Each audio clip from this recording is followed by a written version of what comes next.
As Brian had warned, once the snow began to fall in Border Town, it showed no signs of stopping. By morning, the town lay beneath a pristine white blanket.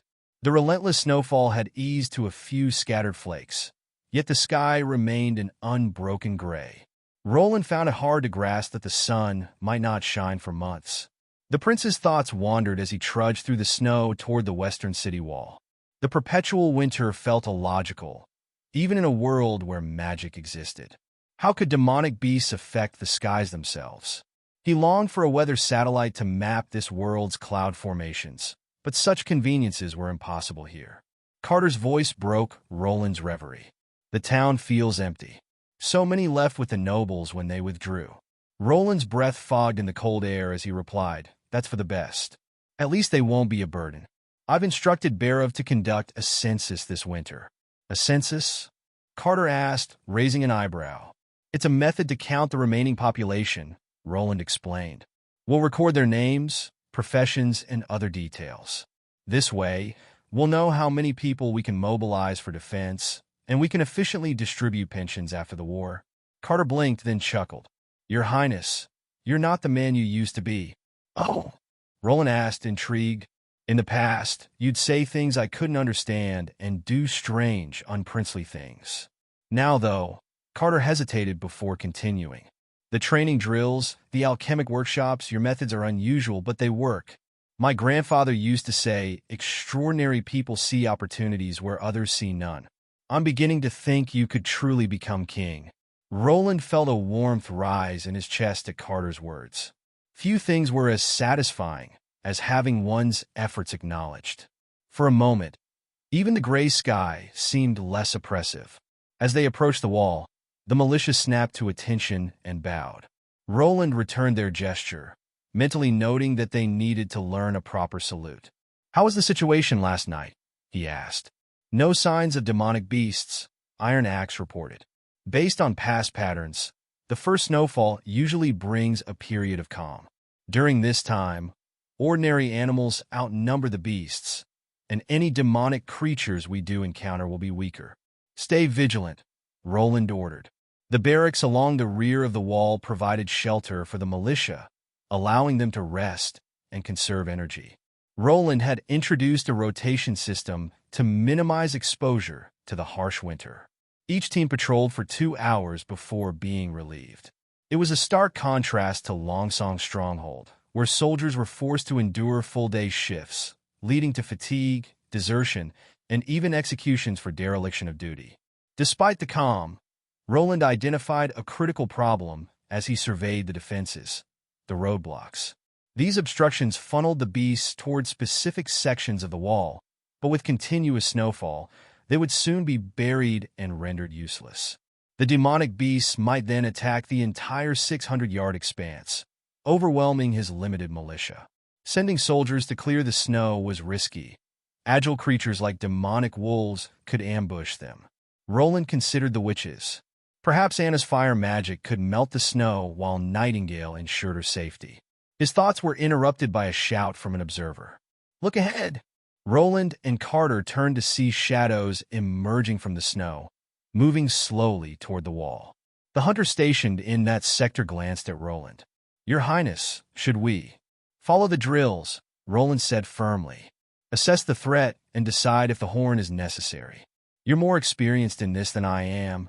The soldier hesitated but nodded, readying his crossbow as he moved to observe the approaching creatures. Roland watched as the shadows drew closer. At 50 yards, their forms became clear, gray-black creatures with glowing red eyes. They panted heavily, their breath misting in the cold. "They look like foxes," Roland murmured. Iron Axe squinted, drawing his bow. "Not long-turned. They're weak. No threat." "They were corrupted by the breath of hell?" Roland asked.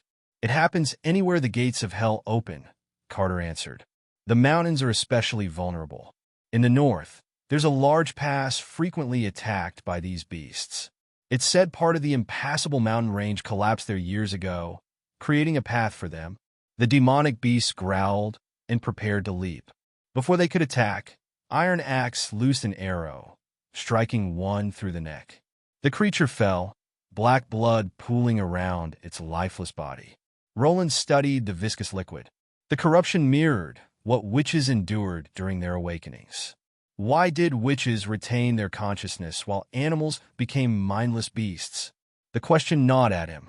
If I ever have the chance, I must venture beyond the mountain of despair, he thought.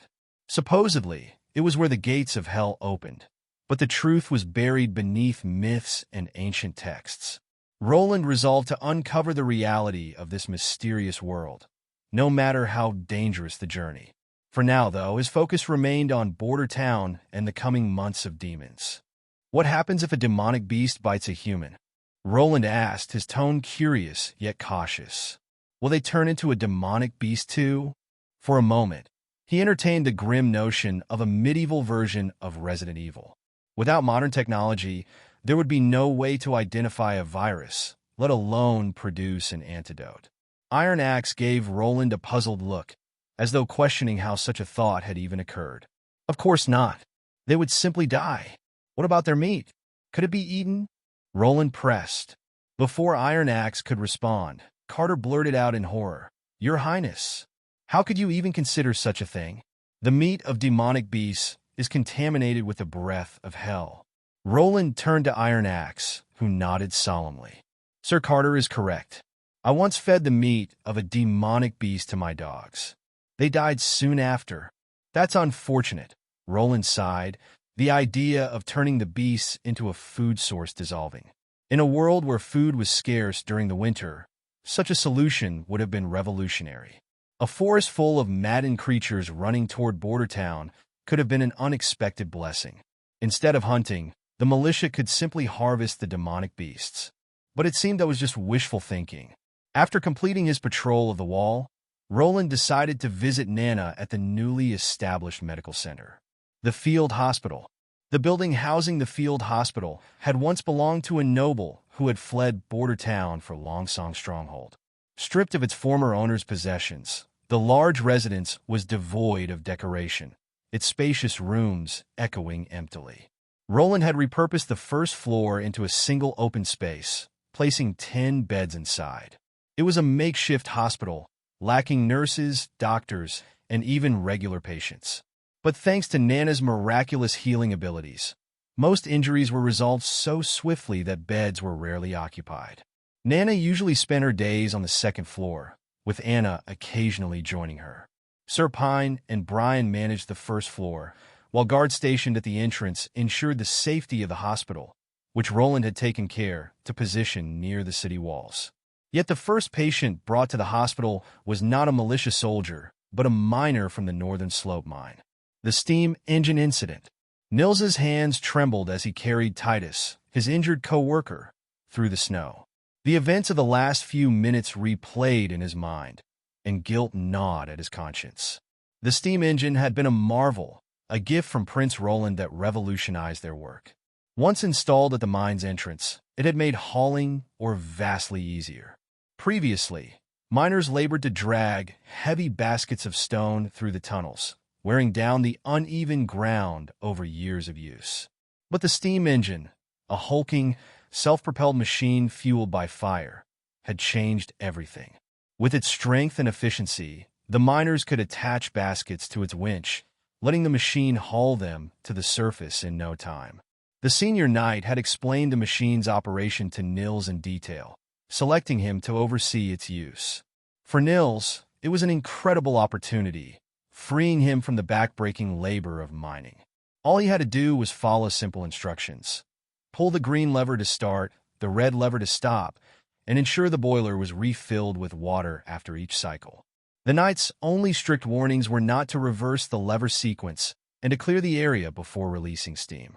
Nils had taken pride in his new role, committing the instructions to memory. But today his negligence cost dearly.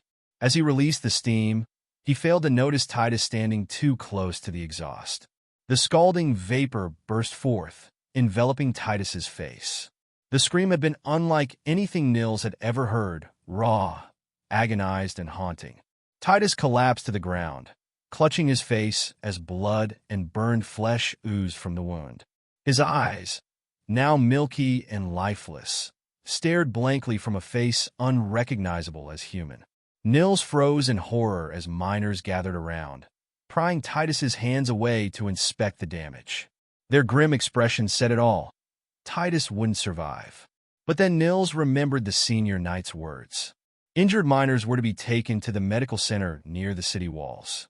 Despite his doubts, such extensive injuries seemed beyond help. Nils refused to let Titus die without trying. Ignoring the stares of his co-workers, Nils lifted Titus into his arms and ran. His legs burned with effort, but he pushed forward determined. If he didn't act, Titus's death would haunt him forever. The field hospital's first emergency. When Nils burst into the field hospital, Nana and Anna were on the second floor, chatting over tea. Hearing the commotion, they hurried downstairs, finding Nils kneeling on the floor, cradling Titus. "Please," Nils gasped, tears streaming down his face. "Save him." Nana hesitated, her eyes widening as she took in Titus's horrific injuries. She glanced at Anna, who gave her a reassuring nod. "You can do this," Anna said softly. Taking a deep breath, Nana knelt beside Titus, placing her hands over his face. A faint, golden light spread from her fingertips, enveloping the burns. The room grew silent, the onlookers holding their breath as they watched her work. Slowly, the angry red wounds began to fade, replaced by fresh, unblemished skin. Titus's labored breathing eased, and his body relaxed. When Nana finished, she sat back, exhausted but triumphant. Titus's face was whole again, though his eyes remained tightly shut. "He'll live," she said quietly. Nils collapsed to the floor, sobbing with relief. Thank you so much." Roland, who had arrived moments earlier, watched the scene unfold with a mixture of pride and determination. Nana's gift was nothing short of miraculous, and it solidified his resolve to protect and nurture the witches under his care. The world might see them as cursed, but to Roland, they were Border Town's greatest blessing. Hey, welcome to Firescale Audiobooks. If you enjoy our audiobooks, please consider subscribing to the channel. Also, feel free to share your review in the comments section below. Sister Anna? When Nana heard thunderous footsteps coming from the stairs, she ran to the door and took a quick look, but she was soon disappointed because she found out that the person who was coming was His Royal Highness, the Prince. "Anna should still be working, but she will probably come by later," said Roland when he arrived at Nana's side. "Work?" Nana had recently often heard this word out of the mouth of the prince. "You mean she is burning this gray mud powder?" "For now, yes." Nana pouted as she went back to the table. "I also have a job," she thought. "My job is to stay here and wait to treat the soldiers who are injured while defending the town." Roland asked with a gentle smile. "How is it? Do you feel bored when Anna isn't here?" as he took a chair to sit by the fireplace. "Well," Nana supported her chin with her hand so that she couldn't nod and give a true answer. It wasn't that she didn't want to treat the injured, but the sight of the injuries was just so horrible. She could still remember when she had to treat Brian. It was the first time she had to treat a human. The man was covered all over in blood that it seemed like he had bathed in blood. A reddish-brown blood clot had solidified in the pit of his stomach. His mouth resembled the look of a dried fish, and he was disgorging white fluids and red blood. Then Nana had fainted. It was downright disgraceful. Nana raised her head to secretly glance at Roland. She saw that he had leaned back in his chair and was snoring. The prince seemed to be tired, she thought. His jobs were building the walls, training the soldiers, and protecting the town from the invasion of the demonic beasts. When he came to request her help, although she first hesitated for a long time, in the end she did not refuse. "You will encounter some things that make you want to live on, even if you will have to struggle to live on." Nana didn't understand what this meant, but when she closed her eyes, Anna would appear within her mind, with her pair of bright blue eyes, just like a lake, surrounding her slowly. This was the reason she agreed to Roland's request. She wanted to be as strong as her sister, Anna. Suddenly, footsteps could be heard from downstairs again, and Nana immediately jumped off her chair. She wanted to go to the door to see if it was Anna who came this time, but suddenly she was stopped by an invisible hand. "Just wait a minute. There is more than one person." Nana patted her chest in dissatisfaction. "You scared me, Sister Nightingale." Soon the door was open, and this time it was Brian, who was stationed here, who entered. "Miss Pine, please come down. You have a patient who got burned." This was work for her, right? Nana took a deep breath. "I will come down." She walked downstairs while two guards were busy with carrying an unconscious person towards a bed. Standing beside the bed was a short man with a face full of anxiety. Brian walked up to the patient and neatly tied the patient's hands and feet to the bed. When he was done tying, he closed up the area with previously prepared curtains and then led the little man out of the room. When Roland came down, he asked while rubbing his eyes, "What happened?" "Your Highness, North Slope Mine sent a seriously injured person. He looks like he was scalded." The prince walked over to Brian. "He was burned by the steam engine, right? Was there a problem with the engine? Did you send him to Nana? He is in the medical room." Brian pointed to the direction of the door. "I need you to look into this case." When he finished speaking, Roland walked towards the medical room. Nana slowly stepped near the injured man, only looking at him carefully within her peripheral vision. When she saw his face, his facial features had turned into paste, forming a round ball. What should have been red skin was dehydrated and inhumanely white. It just looked like a rag was laying on his face. At his neck were blisters as big as small eggs. Some of them had even been broken, and the mucus oozing out from the blisters mixed together with the blood in the pillow. In the flickering shine of the fire, his appearance was more horrible than the devil in her nightmares. She took 2 steps back and closed her eyes. When she opened them again, she saw her father watching her, full of concern. "Are you okay?" Nana nodded, thinking of the words Roland had told her. "You only need to treat the injured the same as you treat the little animals." She once again moved towards the bed and stretched out her hands. An incredible feeling emerged within her body and gathered within the palm of her hand. She saw a ray of light being emitted from the fluorescent green liquid flowing out of her hands as it fell on the injured face. For her, this fluorescence light was obvious, but to others it seemed to be invisible. Then, the wounds began to change. The scorched skin was constantly shed off, and new skin began to regrow at a visible speed. The wounded man's groans of pain gradually diminished until it stopped, and his breathing eased. It seemed like he just fell into a deep sleep. Nana exhaled, relieved. This time her own performance was surely better than last time, and she thought, "I should have made a great progress with my training, right? N/O/vel/B/in.C//OM. My God, is this what His Highness meant when he spoke of your healing ability? This is the first time I've seen you do this," asked Sir Pine. Then he exclaimed, "Good girl, you're awesome." "It is the power of the gods," Brian said in the same tone of awe. "It was also Miss Nana who healed me when I was heavily injured. I really owe her so much." "Ah, he is such a fool." Nana had to cover her face because of shame. Doesn't he know that it was Sister Nightingale who smuggled him out and saved him on that day? "When did that happen?"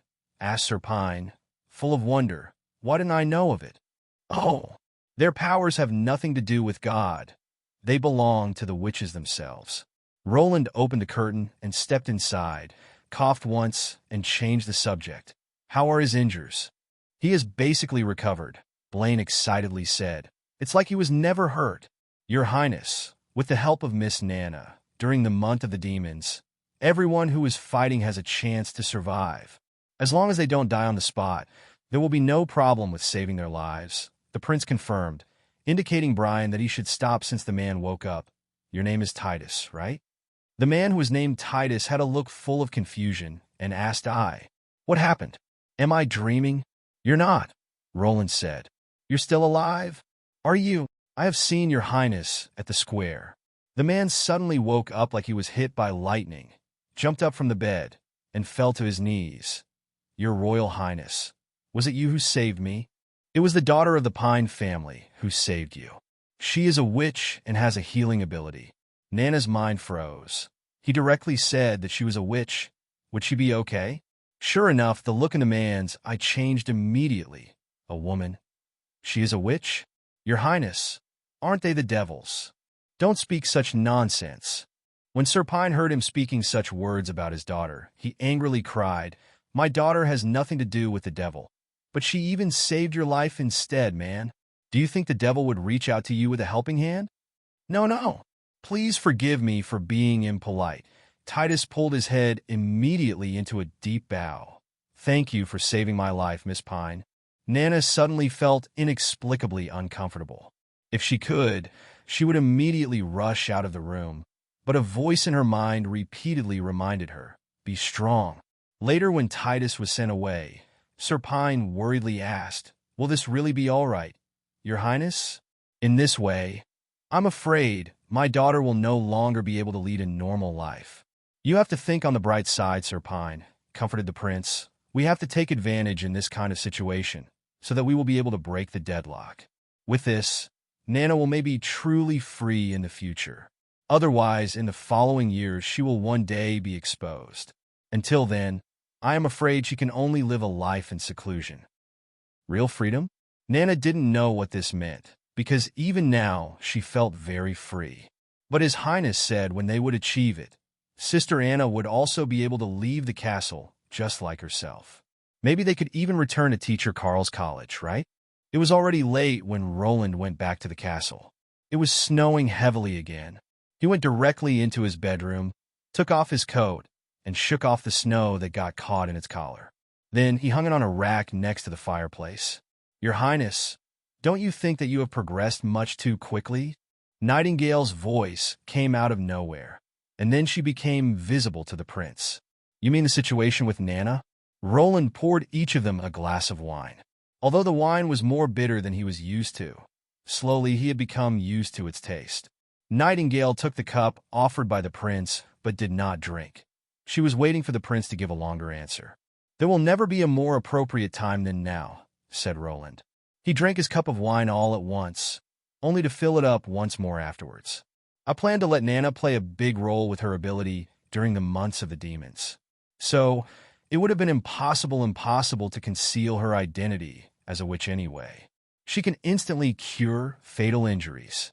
This is nothing close to what ordinary herbs or bloodletting can do. Everyone will want this. Border Town is in the most western part of the kingdom. Here, so far away the center, the church's influence is very limited. If I were them, I wouldn't be willing to spend so many gold royals for a place which could be abandoned at any time. Roland continued, we even don't have a small-town church. The missionary left with the nobility to Longsong's stronghold earlier. Knowing all this, what do you think Border Town is? It is an island, totally cut off from the outside world. This was your plan since the beginning? Asked Nightingale, surprised. Roland nodded. The never-ending snowfall will close the road to Longsong's stronghold, and the entire town will be in my hands. We have at least 3 months to reverse the witches' our evil point of view. With only mouth-to-mouth propaganda, the effect will be very limited. So, we must rely on real-life experiences in order to quickly eliminate the hatred caused by ignorance and misunderstanding. That was the reason why he wanted to let everyone think Nana was the cause of Brian's rescue. He wanted to create a different image of Nightingale. There existed a legend of a nurse who made an all-out effort to look after wounded people, resulting in the plummet of the wounded mortality rate, from 42% to 2%. Thus, the fighters conferred her the title of Lady with the Lamp, and the popularity of the whole nurse profession had been elevated to the rank of worship. Nana's ability to heal had more to offer than only heal the injured. As long as someone didn't die on the spot, she could restore him completely like he was never injured. This would be more important and boost the morale more than any weapon upgrade he had presented.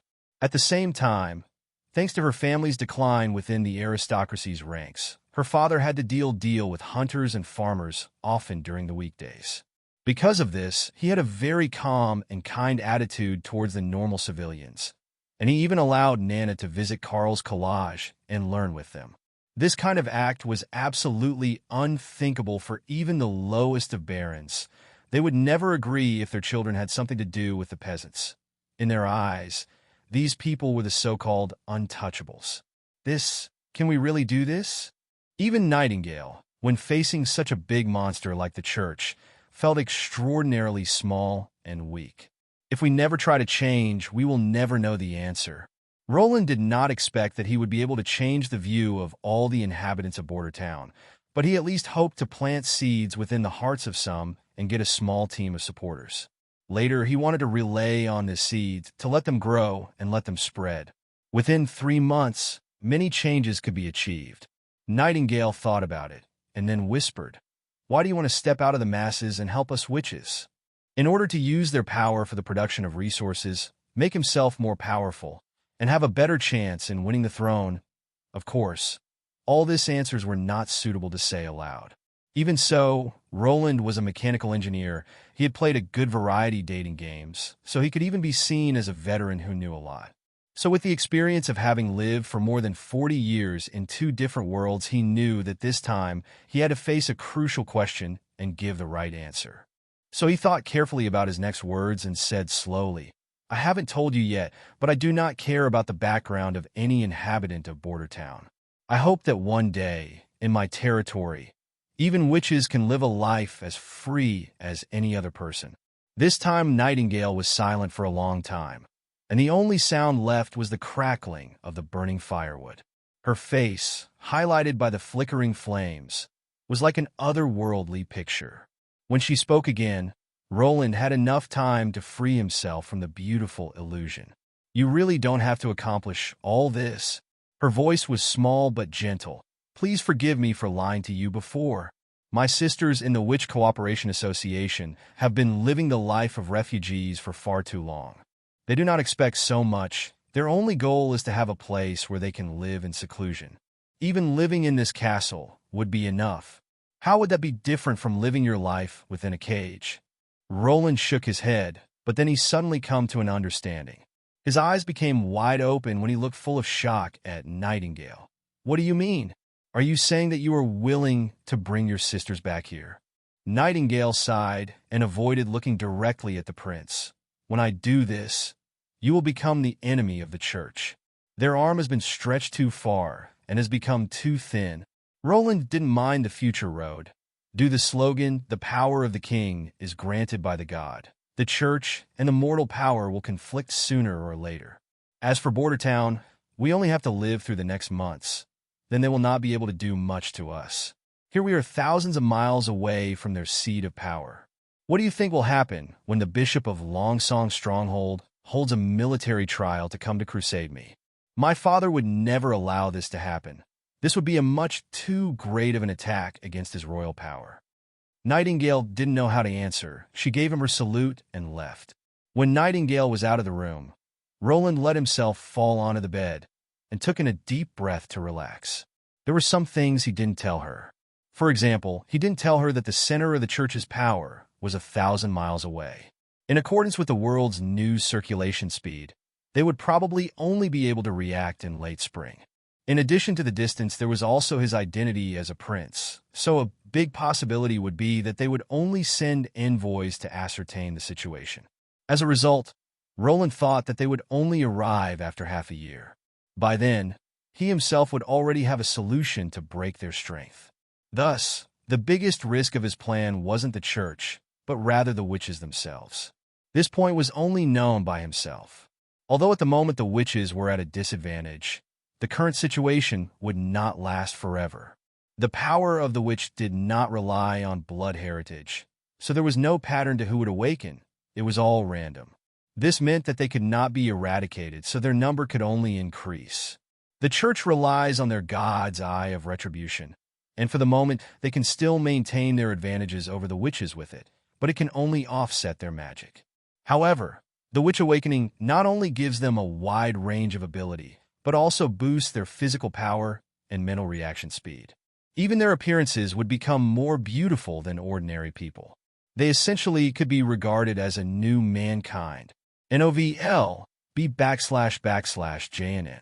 The more brutal the oppression becomes, the more intense the resistance will be. How much damage would be caused to Graycastle if the witches started and lead a riot? Because the church gave birth to the hatred, once they lost control, it would be likely that the hatred would turn against all the residents of the Kingdom of Graycastle. Roland didn't want to see that happen. So, he needed to start from Border Town and lay down the structure to contain both sides. Later, he would need to extend the structure to Longsong Stronghold, and in the end to the whole kingdom. He was creating a world in which common people and witches could coexist. During the night of the new moon, the silhouette of Roland Wimbledon could be seen near the walls of the city of Graycastle. After his few months of stationing at Hermes came to an end, he was now finally back, he thought. The long journey left him totally exhausted, but he was still vigilant of his surroundings. He reined his horse to stop and motioned his deputy to go and inquire about the situation. If everything went as planned, the scholar Anstur should have had all of the guards replaced with guards loyal to Gerald. When his deputy gave the signal, the replaced guards would let down the side door of the drawbridge. Gerald was wide-eyed and was staring forward, out of fear that the guards would overlook the signal. The truth was that he hadn't waited very long, but for Gerald it felt like time froze and he had to wait forever. When his eyes had already ached to their breaking point, he finally saw a short flicker in the distance, 2 short flickers at the bottom of the wall, and then 3 times above the wall as the answer, signaling that everything was going as planned. Gerald had to take a deep breath before giving his troops the signal to march forward. Seeing this, he already believed himself to be only a step away from the throne. Gerald rode shoulder to shoulder with his deputies through the side door in the wall. Behind him were more than 20 men of his cavalry following him. No one spoke a word. The only sound which could be heard was the pulling of the reins to move the horses slowly forward. The walls of the city were built out of stones from the fallen Dragon Mountain. Under the illumination of the torches, the brown and dark red stones made the wall look like it was overflowing with blood. The entire wall was 20 feet wide, and during the construction of the biggest wall in the world at that time, more than 1,000 hard laborers, masons, and slaves had to die. In the minds of the people, this city was known as an impregnable fortress, but now Gerald and his men were easily crossing the walls, conquering the city with units from within. Somehow, he had to think of the church's new holy city. Would their more ambitious and absolutely impregnable walls also fall due treachery from within? Your Highness, I have already waited a long time for you here. Gerald could hear Anstur's voice through the gates. There, the scholar was already waiting for him with a small troop. Seeing Gerald appear, Anstur quickly dismounted and bent down to bow. Gerald pushed his distracting thoughts aside. He was probably too excited, making it impossible for him to restrain his emotions. But he let his imagination run wild. You have done well. Did you also replace all the palace guards? I was going to, but then an unexpected problem appeared in the plan. Your Silver Knight, who had already agreed to help, was unexpectedly transferred to the south exit 3 days ago. Until now, we haven't had time to switch the new guards with our guards. Gerald frowned. This meant that he could not take 20 soldiers with him into the palace. Gerald himself wouldn't be stopped, but the guards would never let this many armed people into the royal palace. Let it pass, split the team into 2 parts, and come with me to the palace door. Keep the door under good guard, and don't let any outsiders hinder me on my way. He hesitated for a moment to make up his mind. Although the plan had changed, the situation was still under his control. Naturally, at night guards would stand outside his father's chamber, but as long as someone could distract them for a moment, he was sure to cut them down with his sword. Inside the city, everything looked the same as it had been when he left.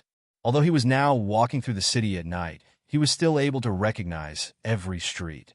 This was his territory, there existed no doubt.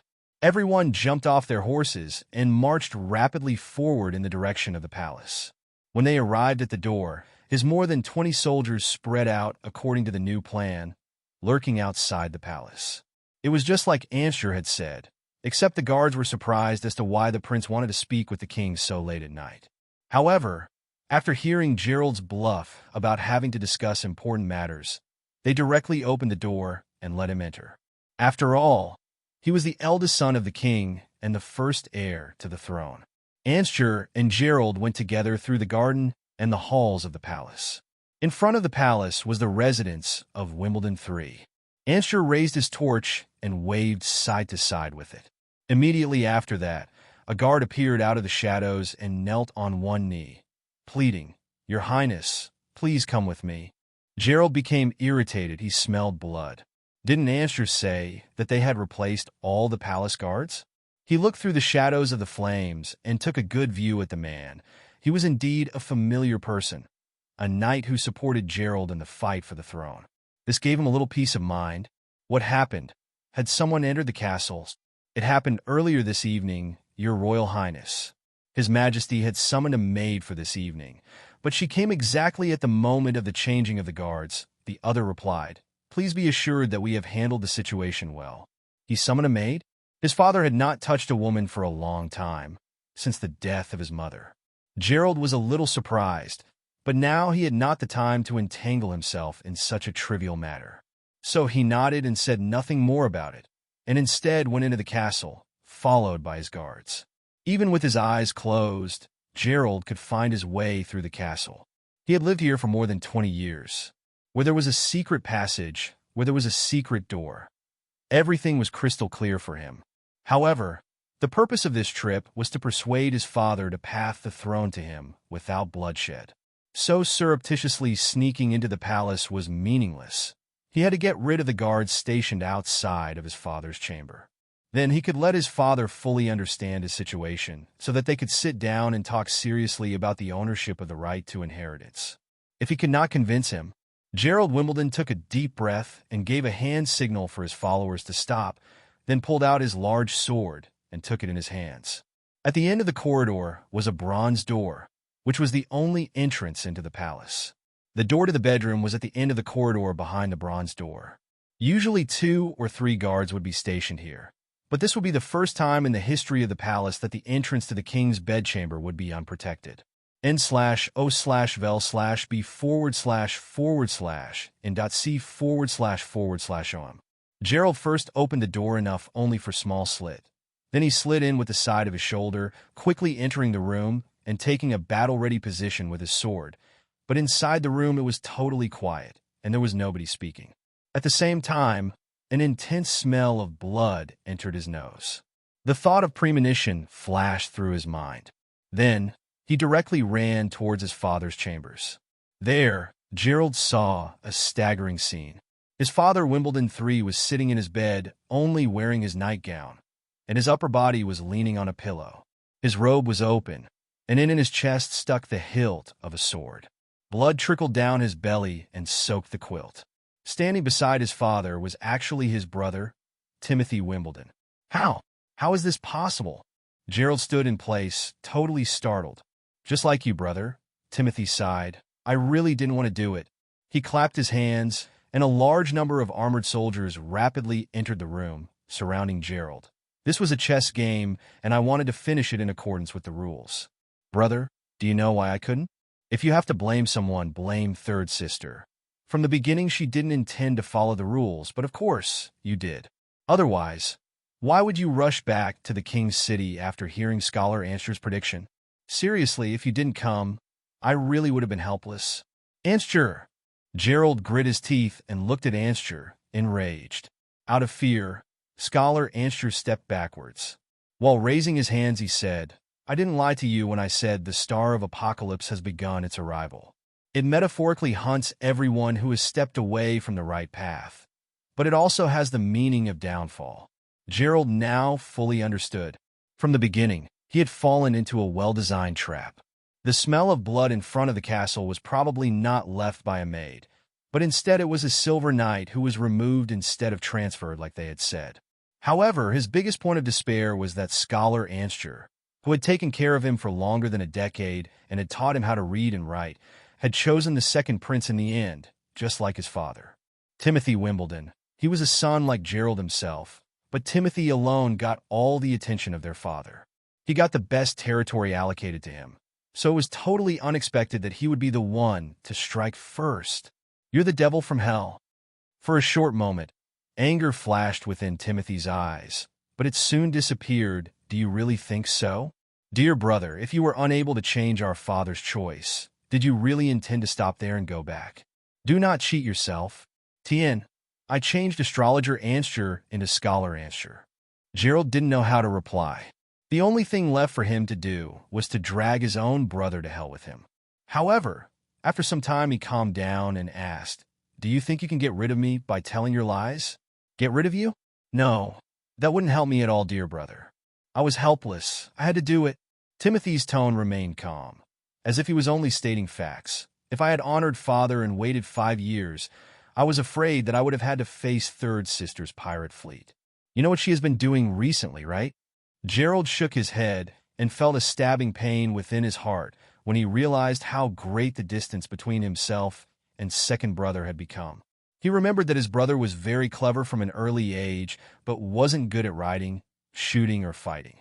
As long as he had an opportunity to deliver a slash to Timothy, he could behead him. She set up her own army, brother. Really, I admire her. She had even begun to organize it before father gave the order to fight for the throne. This was something even I didn't expect. We got along so harmoniously during our childhood. So how could it have developed like this?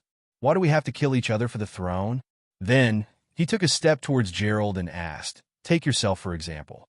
I'm afraid that you now want to split me in half with your sword, right? I know you do, brother, since you told me before that when you want to kill you get a frightening look in your eyes. Timothy sighed. I will bluntly tell you, I had to end this fight for the throne beforehand. Otherwise, if I had waited for 5 years, I would have had to face Garcia's fleet. She has already controlled Clearwater for several years, and has made it a city suitable to handle business and the recruitment of soldiers, unlike Valencia, the city of Golden Harvest, which is only good for business and not suitable for rearing soldiers. I need an army strong enough to withstand Third Sister's fleet, which isn't something I can achieve when I can only depend on a trading city. Roland Wimbledon, tomorrow you will be sentenced to trial because of the assassination of the king and your absence from your territory. I, on the other hand, will travel back to Valencia during the night so that I will be there before the news of father's death spreads. I'll be deeply heartbroken and will accept the throne only because I, as the second prince, am the duty-bound inheritor. Anyway, I will become the king while you will be sentenced to death by the guillotine. You! Gerald roared, enraged, and attacked his brother. However, the distance between him and Timothy was too far, so his sword was intercepted by 2 knights who then slashed at him in return, and a sword pierced his calf. Gerald lost his balance due to the sudden injury and fell on the ground. The guards tightly swarmed around him and pinned him to the ground so that he could not move. You want to hold a trial? Do you think so lowly of me? I will tell everyone about what happened. I will let all people know what kind of monster you are. Of course I will not allow you to do that, brother, Timothy patiently declared. The alchemic workshop has invented a drug named Forgotten Language. It uses the modulated poison of the sand lizard from the southern border and is mixed together with milk. After drinking it, you won't be able to emit any sound. Rest assured, you won't feel any pain, but the flavor is mellow and it's befuddling. If you have to blame someone, then blame our third sister, the genius. If it wasn't for her, I wouldn't be forced to do this. Timothy waved his hand towards the knight commander, who gave his salute and led Gerald out of the palace. The other guards also left, so that the last remaining people were Scholar Anstur and Timothy. Your Highness, since your taking over the throne is already settled, I will call you your Majesty from now on, said Anstur as he bent down. You have done well. When I sit on the throne of Graycastle, I will honor our agreement, but after I saw how miserable my brother was today, I think some provisions should be added to our agreement to ensure my safety. The scholars looked changed immediately. Your Majesty, you mean -NOVL, B //JNN. Rest assured, I just do not want to be betrayed. Timothy pulled a small pill from his pocket. This must have been so much for you to handle. Maybe you should take this pill. It will dissolve after 7 days. This should be enough time for me to travel to Valencia, getting the sad news, and then to travel back to Graycastle. Later, when I become king, you will become the chief astrologer like we had agreed. But I do not want the others to offer you a higher price. Your Majesty, you have to be joking. Scholar Anstur's face became pale, and his look became pained. But in the end, he grit his teeth and eventually swallowed the pill. Smart choice, said Timothy as he nodded with satisfaction. You may go. When the palace was deserted, the prince's face darkened. He grabbed the porcelain that was placed on a small table beside the bed. Several sounds of porcelain shattering could be heard. So, the guards who were stationed outside immediately rushed in. Your Highness, get out, he shouted. Yes, the guards quickly lowered their heads and went out, closing the door behind them. Damn, This wasn't how I had planned it. Timothy hadn't planned to kill his father. With Wimbledon III's favor, he only wanted his father to take notice of Garcia's actions and stop her. His older brother Prince Gerald, on the other hand, would be a pawn within Timothy's hand. Timothy had thought that this plan couldn't go wrong. By controlling Gerald's mentor, Scholar Anster, Timothy could manipulate his brother from the dark. Within the Astrologers Association, Scholar Anster's status wasn't high, but when Anster wrote some letters to Gerald, the first prince was quickly hooked. All this went exactly like Timothy had planned. His elder brother was strong in battle, but he wasn't good at thinking, but he still wasn't willing to hand over the throne. With each letter they exchanged, Scholar Anster would increase the ambitions of Gerald, guiding him along the path Timothy had prepared. When the last letter with the astrological predictions was sent, Timothy secretly returned to the side of the king, informing him that the first prince may come to pressure him into abdicating the throne. There was no doubt that once this matter was confirmed, the king would immediately imprison the prince out of rage, or even sentence him to death or exile instead. Then, King Wimbledon would have to focus on his other children, and when he saw that Garcia was actively developing her military forces, she would inevitably become a second eyesore for him. But who could have thought that when Timothy had revealed the news, the king would only smile, pull out his personal dagger, and directly stab himself in his chest? Everything happened so quickly that Timothy had no chance to intervene. He could only watch his father die. He slowly sat down beside the bed. In the first moments after the incident, he thought that this was all an illusion. His father's final smile was just like a nightmare, causing his hair to stand on end. Timothy went through the whole thing over and over again, even inspecting his father's body, but he still couldn't find a single clue as to why his father had killed himself. He also thought about the idea that it was simply a double, but he couldn't find any flaws in the situation in front of him. Even the remnants of his father's old wounds were exactly the same as he remembered. Seeing that Gerald had arrived to meet the king, he calmed down. With this, he could push the blame for King Wimbledon III's death onto the first prince, and then he could use his own identity as the second prince to inherit the throne. After a smooth coronation, he would no longer be restricted to his own territory. Then, he could mobilize forces throughout the whole kingdom to pressure Garcia, forcing her to give up the harbor of Clearwater. It seemed that the ending was better than it could have been, but Timothy still felt deeply uneasy, as if he was led by an invisible hand, who was already able to control the war of Graycastle's upper nobility. But Timothy himself knew nothing about it. However, at the moment he could do nothing else besides claiming the throne, so he had no choice. Timothy Wimbledon swore to himself that if he ever found out who was the cause, he would let them know what happened when they angered a king. For the last week, it was fairly calm for Bordertown. Iron Axe and Brian both said that the strength and number of the demonic beasts would gradually grow with the progression of the months of the demons. So, taking advantage of the situation where the pressure on the line of defense wasn't strong yet, Roland once again sent a boat with or to Willowtown. Since the steam engine was put into use for mining in the North Slope mine, the number of miners had been reduced by half, but the production had steadily improved. Now, it had been restored to the level of production from before the collapse. Using a machine to do the job saved a lot of manpower. Meanwhile, under Roland's orders, the mine production systems had undergone a preliminary reform. The former fixed payment for each day was changed into a variable pay. He let Barov put together a statistic about last year's average amount of, or produced daily. With this, he could set a standard, and everyone who mined more could increase their pay. An increased number of gemstones would result in a big reward. This move effectively increased the workers' enthusiasm for mining, so the mine became a bustling area. Roland naturally wanted to do more with his, or now that he had more in hand. In addition to the plan to put a second steam engine into production, he also intended to manufacture a number of manual lathes. This lathe can be seen as something historical.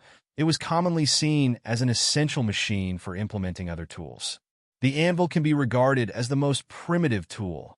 It was used for manual fixing and creating. It was better used to create because using it to fix was really too inconvenient. Thereupon, people would often try to fasten their product or place it in a recess on a table to fix their process parts. For example, The early matchlock and flintlock gun barrels were placed into a recess on the anvil to be pounded out by hand. Later, manual creation became too slow to meet demand, so they needed tools to increase production speed. The lathe could be used according to different purposes, the tools could be fixed according to each need, and the manual and machine processing could be used together. So, the lathe could effectively improve the strength of pure manual labor and could be changed for every weak point. Roland also considered a manual milling machine. Although the milling machine had various functions, he wanted to mainly use it in order to process involute gears, so its architecture could also be simplified correspondingly. With a slot for a fixed tooth plate and a rotatable steel disc, customized cutting gear could be easily manufactured with Anna's help. By grinding off and polishing the top layer after it got heated to a red-hot state, erasing the slag on the iron, and then immersing it in water to harden it, it would become a highly rigid custom disc.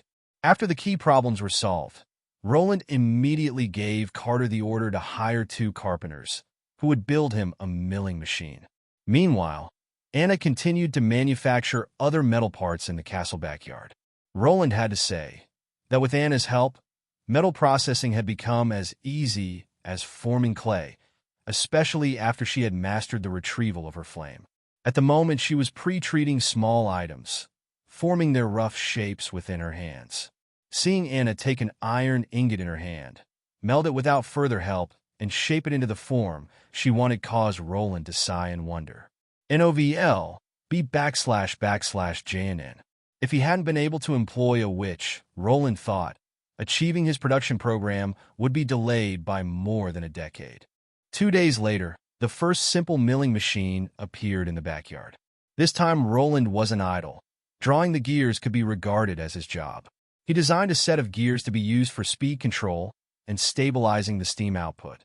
The corresponding tooth plates design was already normed, and Roland could only wait until the milling machine was completely assembled before they could start with the production of the gears. Using gears wasn't a new thing. Most of the mines in this world used a winch mechanism to drain the water, which was built out of wooden gears and pulled by animals. The chief knight finally felt satisfied. Last time, His Highness had done so many unfathomable things, but this time he could understand what the prince tried to achieve. Roland also gathered 3 blacksmiths with their apprentices, who would learn how to use the milling machine together. After all, he could not personally operate the machine every day, so it was necessary to train a group of professional workers. After everyone respectfully bowed, Roland began to demonstrate how to use the milling machine to process the gears. Roland didn't mind acting as a teacher in front of everyone. In fact, what else could one do in this era? Plus, while doing this, there was no one who could criticize his manners, so he could operate the machine without any pressure. The chief knight was in charge of pouring hot lard into the machine as lubrication. Naturally, in this age, there were no oil lubricants. Replacing it with lard was a bit of a waste, but it was still better than nothing. After drenching the disc, the lard would fall into a pot, which was placed under the machine. With this, the lard could be reused several times. Roland first placed the lower milling stone in accordance with the design he had engraved beforehand. Then he set the tooth gear above it so that the tooth gear, the milling stone, and a wooden wheel were in one line. The wooden wheel was driven by a pedal, and its power was transmitted to the lower millstone by a leather belt. Then he put his hands down to gently stabilize the disc handle until the lower millstone and the slowly moving tooth gear were at a 90 degrees angle. Because the material of the tooth disc was iron and the lower millstone was out of steel, cutting out the teeth marks was not very difficult. Due to the hot lard, the yard was soon filled with a tasty smell, but because the blacksmiths and their apprentices hadn't had meat in a long time, they had to swallow their saliva when smelling it. After the demonstration, the contract was soon signed. Bordertown's commerce was still in the initial phase, but calling it an industry was out of the question. No matter if it were the steam engine or the lathe, there would be no phenomenon where the people would run to the store, striving to be first or fearing to be the last to buy them. In this day and age, most people were not aware of the enormous significance they represented, as well as the potential commercial value they possessed. As such, Roland could only take the initiative to promote the use of these machines. Roland specifically wrote in the contract that the blacksmiths who used the milling machine were required to process at least one set of gears each week. The required materials would be provided by the castle, and the processing cost was set at 10 silver royals. At the same time, the blacksmiths had to pay a weekly fee of 2 gold royals. The milling machine was not given to them for use free of charge, but was rented out to them instead. After entering the months of the demons, the blacksmiths would usually have a lot less to do. So, this time when they had the chance to make money, and it was even under an order from His Highness, there was naturally no blacksmith who had any objections. Meanwhile, Roland told them that this was only the first milling machine. In the future, he would produce several, one after another, and if they were interested in one, they could apply for it in the town hall. Your Highness, why didn't you directly write a processing fee of 8 silver royals in the contract? Asked Carter, puzzled, after the blacksmiths had left the backyard. Although these two figures are the same, they don't contain the same meaning, Roland explained. This is probably Border Town's first commercial leasing contract, so I had to set an industry norm. The chief knight rubbed his forehead. The fourth prince seemed to be talking rubbish once more, but Carter was already used to it. As long as he pretended to listen carefully, His Highness would continue to explain it. A good beginning is always important in order to form a virtuous circle. I'm the only one who currently needs to buy the gears, so I have to provide the tools while they provide the manpower. They will also get paid. In the future, when there are others who have a demand for gears, they will realize that having their own tools will be better than renting the machine and earning the remuneration provided.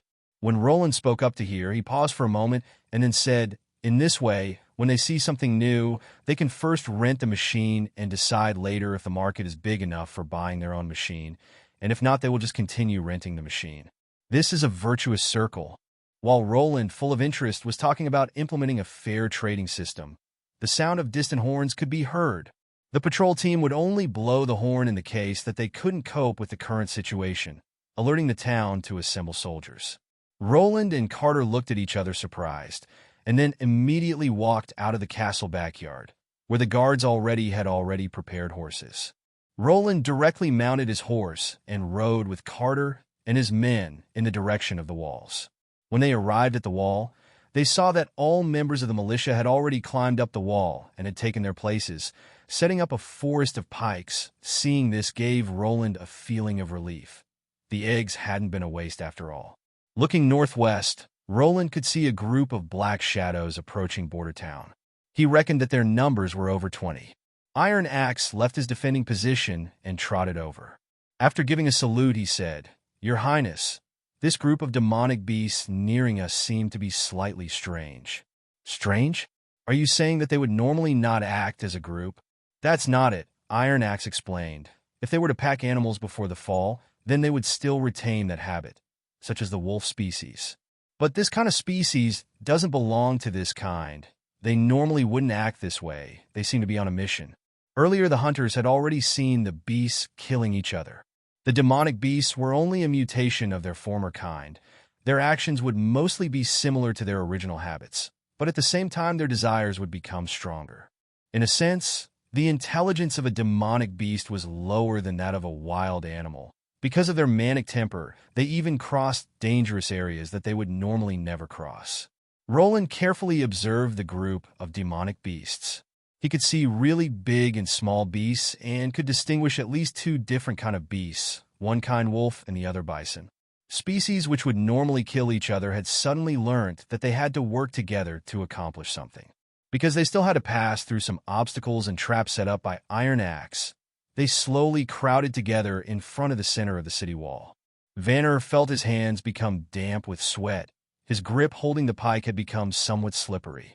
Taking advantage of the fact that no one was looking at him, he secretly wiped his hands on his clothes. The hunter captain repeatedly said, You have to relax. Take deep breaths. Vanner repeatedly tried to do this, but still could not stop his accelerated heartbeat. He had already lived in the West for more than a decade, and he had always heard of the evil doings of the demonic beasts. Since the beginning of the months of the demons, the occasionally arriving demonic beasts were all shot down by the hunter squads, so he slowly lost his fear of the demonic beasts. He even thought of himself as a brave and battle-hardened soldier. But today, Facing so many demonic beasts for the first time, Vanner's legs still trembled. He reminded himself that he was chosen by His Highness as a vice-captain, so Vanner tried to show a calm appearance and kept the defense position. The group of demonic beasts was now close enough that he could make out their appearances. Running in the front was one demonic beast of the bison species. On its head it had 2 arm-thick horns. It looked just like a black ram. The hair growing on its back seemed to cover it tightly like a cloak. When it was only 30 feet away from the wall, Vanner could feel the ground trembling. He licked his dry lips and waited for the captain to issue the command to thrust. Then a loud bang could be heard. N/O/vel/B/forward/gen.C//om. The bison demonic beast actually didn't reduce its speed, but hit its head straight against the wall, totally crushing its head and splashing black blood everywhere, painting the wall black. Vanner didn't even have the time to breathe. The bison was immediately followed by 2 wolves which jumped up off of the dead bison's back. Thrust out! Hearing the captain's command, Vanner subconsciously thrust out with his pike, even though the wolf species wasn't rushing toward him. The effect of this thrust was clearly not as good as their thrusts during their training. Some thrust their pikes many times in succession, and some people who saw the wolves jump thrust their pikes only once, while others did not react for a long time, even after hearing the command. As a result, only one wolf was driven back, and the other jumped through a gap in the pike forest and landed on the wall. "Keep the formation," yelled the captain once more. Although Vanner would have liked to turn into a bird and look at the situation where the wolf had jumped on the wall, Iron Axe had emphasized many times during their training that when something broke through and came behind the front row, taking their attention, the front would turn into the most dangerous area. So he stared straight at the next group of attacking beasts with his eyes and gripped the pike as strongly as he could. The elite hunter squad was clearly better trained than the normal militia. Even before the wolf had landed, the hunters had already pulled out their cutlasses. Iron Axe was the quickest of all. He jumped directly in front of the wolf, only 1 step away, raised the butt of his gun, and firmly smashed it on the wolf's waist, hitting the wolf when it was still in the air so that it spanned many times in the air. Whether it was the strength or the defense, after the demonic beast mutation, both were significantly improved. Such an attack clearly had not caused too much damage to it. The wolf could still stand up immediately after its crash and bare its sharp teeth. Unfortunately for the wolf, Iron Axe's muzzle had already arrived at its head. Bang! The demonic beast's skull exploded, and its brain matter flew everywhere. Without its brain, the wolf took 1 frail step backwards and collapsed while twitching. "The beast is dead. Continue to hold your positions." "My stomach, I dash!" Someone loudly screamed in despair. Vanner could see it in his peripheral vision. He saw a comrade leaning against the wall, tightly clutching his stomach with blood-stained hands. His intestines are flowing out. The other wolf had rushed the wall up again and had clawed directly at him. "Help me!" "Damn! Someone take out some cloth to press down on the wound." It was a chaotic scene. Other demonic beasts, like a wild boar, also rushed towards the wall. Despite its rough skin and flesh, the boar was so close that it had become a hedgehog due to the crossbow arrows shot by the hunters. "Everybody don't panic." Roland thought, if Nightingale were here, she could have saved them from some trouble. Then he shouted, "Have you already forgotten what you learned during your training? How do you treat injured people? Handle it according to regulations." Hearing the prince's shout, Vanner immediately woke up and remembered his duty. As a vice-captain responsible for a segment of the wall's defense, he was responsible for organizing a rescue whenever someone was injured. He ordered 2 of his subordinates, "You 2, hurry and carry him towards the medical center quickly." According to their previous experiences, the subordinates believed that this person would not survive. However, His Royal Highness had once said it's one thing to do something and not be successful, but doing nothing is forbidden. As a vice-captain of the militia, Vanna needed to give priority to the implementation of orders and regulations. When the wounded comrade was carried away, order was finally restored on the wall. This wave of demonic beasts was seemingly large, but only a few could threaten the members of the militia on the wall. The hunters shot the rest of the demonic beasts down one by one. Seeing this, Vanner could finally breathe relieved. Even though the whole battle had only lasted half an hour, he felt empty and had no strength left. However, at this moment, the person responsible for lookout of the demonic beast shouted again, "My God, what is that?" Vanner could also see the new beasts. Although it was still a long distance away from the wall, its outline was still clearly visible. This beast was really a monster. Vanner swore, even if 10 oxen were piled up in front of this monster, they couldn't compare. Only the experienced iron axe could immediately identify the newcomer. He had to take a deep breath to calm himself down. There was no doubt that this was a hybrid species. The militia was in trouble. Roland rubbed his eyes in disbelief. What the hell was this? Was this still within the scope of the biological variability of a demonic beast? What he saw was hard to describe with words. Even monsters in horror films were not this absurd. From afar, it looked like a giant turtle with 2 heads, but from close up, it was actually 2 wolf heads. Roland thought, was this a test specimen from Dr. Frankenstein? It was almost as tall as the city walls. Its body was 7 yards long, and it had a total of 6 legs which were stumpy and shaped like a rhinoceros legs. However, one foot was the size of at least one adult torso. The head, unlike the 2-headed monsters in various monster films, they weren't yelling at each other, biting each other, or trying to show who was the boss. Instead, they were just hanging down, and their eyes had a wooden glaze. It was like a zombie which was brainlessly moving forward. However, the demonic beast's most striking feature was the shell on its back. The shell surface was dark brown and covered with algae, and it had a special hardness. It was just like a turtle shell, covering the turtle from the front to the back. If this monster could also shrink back into its shell like a turtle, it would be really hard to get rid of it. However, Roland didn't worry. A demonic beast this big had to be slow, so it was destined to be a target. Even if the firearms couldn't penetrate its shell, it was still possible to shoot the heads that were sticking out. If it intended to hide in its shell, then they would have to turn it upside down with explosives. Your Highness, this is a hybrid species. Iron Axe nervously leaned over and explained. Now I can understand why the demonic beasts of different species work together. They seem to be under the control of the hybrid demonic beast. So it was like a lion which commanded sheep? Roland nodded. So, this is a completely different beast than the one you met last time.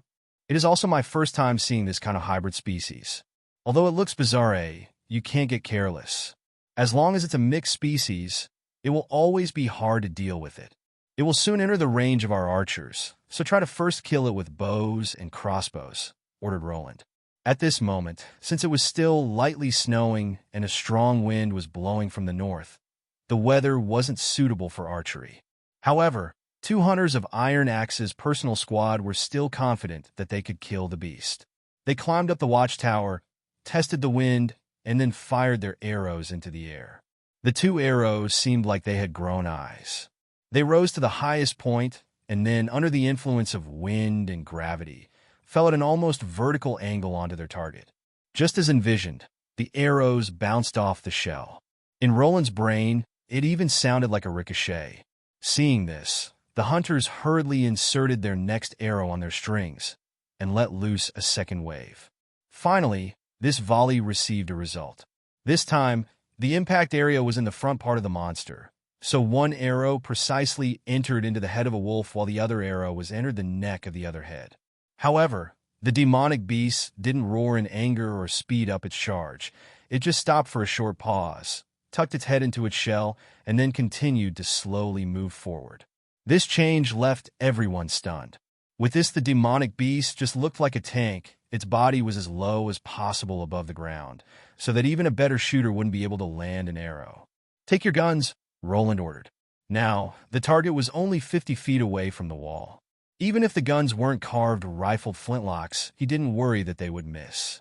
Carter and Iron Axe immediately went near the edge of the wall, laid the barrels of their guns on the horizontal frame of the wall, aimed and fired. While a burst of white smoke was drifting away from the rifles, Roland could clearly see the bullet hitting the shell and splitting away some debris, even opening a small hole within the shell. However, the mixed species seemed to be unaffected, as it continued to maintain its original speed. It seemed that this layer of armor belonged to the strength category of biological carbon's intensity, thought Roland. Unfortunately, the lead balls were still too soft, so they were easily deformed and were not suitable to penetrate thick armor. So, those 4 rifles alone to break the mixed-species armor was quite unrealistic, so the only option left was to use explosives. Iron Axe agreed with the prince's judgment. He immediately ordered his deputy to get the explosives as fast as possible, because the demonic beast had already reached the walls. They didn't feel the earth tremble like it did when the demonic beast stomped toward the wall. Instead, it unexpectedly began to smash its shell against the wall again and again, just like a high-frequency rotary hammer. Suddenly, stone chips began to fly everywhere, and a number of cracks spread along the bound cement at a rapid speed. Rough walls were highly resistant to compression, but the tensile and shear resistance performance of the walls were very poor. That meant that the wall's ability to withstand the shock of vibration was almost zero. The people standing on the walls could feel a strong vibration, and soon, a shrill sound of friction was delivered to the ears of all the people standing on the wall. With this, the wall had begun to give up under the mixed-species attack. However, its impact hadn't stopped. Instead, it started to move again, and soon the whole front half of the beast's body was embedded into the walls. NOV LB //JNN. The militia standing on the part of the wall with the cracks had already fled, and the invisible nightingale grabbed Roland by his waist and jumped down with him from the top of the wall. If at this moment someone was staring at the prince, he would see the prince's feet hanging above the floor, just like a ghost. When Vanner arrived carefully carrying a package of explosives, he was surprised to see that there was already a 9-foot-wide hole within the wall, and the demonic beast had already stepped through the wall, but was still maintaining its previous speed of slowly moving forwards. "Hurry!" Iron Axe shouted. "Light it and put it at the foot of the demonic beast." Although Vanner's hand was shaking, his mind unexpectedly became clear, and every detail of his training with the explosives emerged within his mind. It was a different version of explosives than used during the training. To reduce costs, the explosive was now placed inside a wooden box filled with debris from the mine. At the same time, the ignition design was also optimized. It used a flint and copper wire type ignition. If this failed, the kit also contained normal ignition leads. He hurried to tear away the oilcloth and opened the bag, where he then got to see a copper string. When he exhausted all of his body's strength to pull the string, he could hear a sizzling sound coming out from the box, and white smoke began to rise up. This was the sign of a successful ignition. To slow down the burning time, the lead wire was soaked in salt, only needing the time of 10 breaths to explode. When Vanner saw white smoke rising up from the box, his world turned quiet around him. He had already witnessed the power of this thing. If it exploded in his hands, he was afraid that not even any pieces of his own body would be left. 9 breaths. Vanner could hear his own heartbeat, as if it wanted to give him a countdown. Step by step, he went in front of the demonic beast, placing explosives under the beast. 5 breaths. Now that it had built up so much pressure, nothing could stop the explosion now. 3 breaths. Vanner turned and ran. 2 breaths. Once breaths, he could only hear a muffled sound. Vanner felt the shockwave, and the world became noisy again. He turned around and could see a lot of white blasted up from under the shell. That was the snow shot into the air from the explosives. At first glance, it looked like a diffused, misty flower. The demonic beast finally stopped, but before it fell, it crashed into the ground, as if it couldn't afford to hold up its heavy carapace any longer. Then, black blood surged out from under the carapace, soaking the ground around it. Oh, dash! Seeing this, the crowd suddenly burst out in cheers. Vanner fell down to the ground, only now discovering that his clothes were soaked with sweat. It was finally over. When everyone thought this, the sound of the horn resounded throughout Border Town again. Once more, a horde of demonic beasts was marching toward Border Town, trying to destroy it. "Do you feel better now?" Anna patted Nana on her back to comfort her. Anna's stomach was also turned upside down, but in the end she was still able to swallow it down. When the wounded man was carried in, He was still conscious and was constantly repeating, "Help me, help me." Seeing the expression of despair and begging within his eyes left the people around him feeling heartbroken. Seeing the man's intestines hanging outside from his belly, Nana couldn't hold back and threw up. Even so, she still insisted on treating him. After placing the intestines back into the belly of the patient, Nana laid her hands above the wound, closed her eyes, and began to heal the patient's wounds. After the healing, Nana let out an exhausted sigh, leaned against Anna's shoulder, and whispered, "Today was the first time that the horn was blown. Do you think that His Highness is all right?" "I do not know." Anna shook her head. She wanted to go over there to see the situation at the walls with her own eyes, afraid that Roland could be in trouble. She was even a little envious of Nightingale. Her ability to act without being noticed was very convenient. At this moment, a booming sound could be heard from the direction of the wall, and everyone could feel the earth slightly trembling. Brian jumped off from the bed he was sitting on and began walking somewhat restlessly through the room. "Young man, you have to relax," said Sir Pine, while calmly wiping his sword. "A knight isn't allowed to lose his cool before he enters a battle. This will only make bad things worse.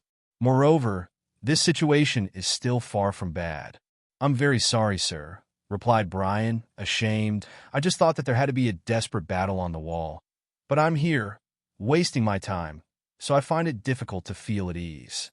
After all, it is my duty to defend the town." "Perhaps." Sir Pine shrugged his shoulders. "But it's not your responsibility to guard the town. After you heard that His Highness will canonize you as a knight after winter, you should first understand that the first principle of the knight is allegiance. Now he needs you to protect Anna, so now your responsibility is here." When you put it like this," for a moment Brian hesitated, but then he seated himself on the bed again. But soon they heard the horn blow a second time. It was even more rapid than the first time. It just felt like thunder would roll over everyone's heart. Sir Pine frowned. "Anna!" exclaimed Nana, shocked. Sir Pine turned around and saw that the witch was running directly toward the door.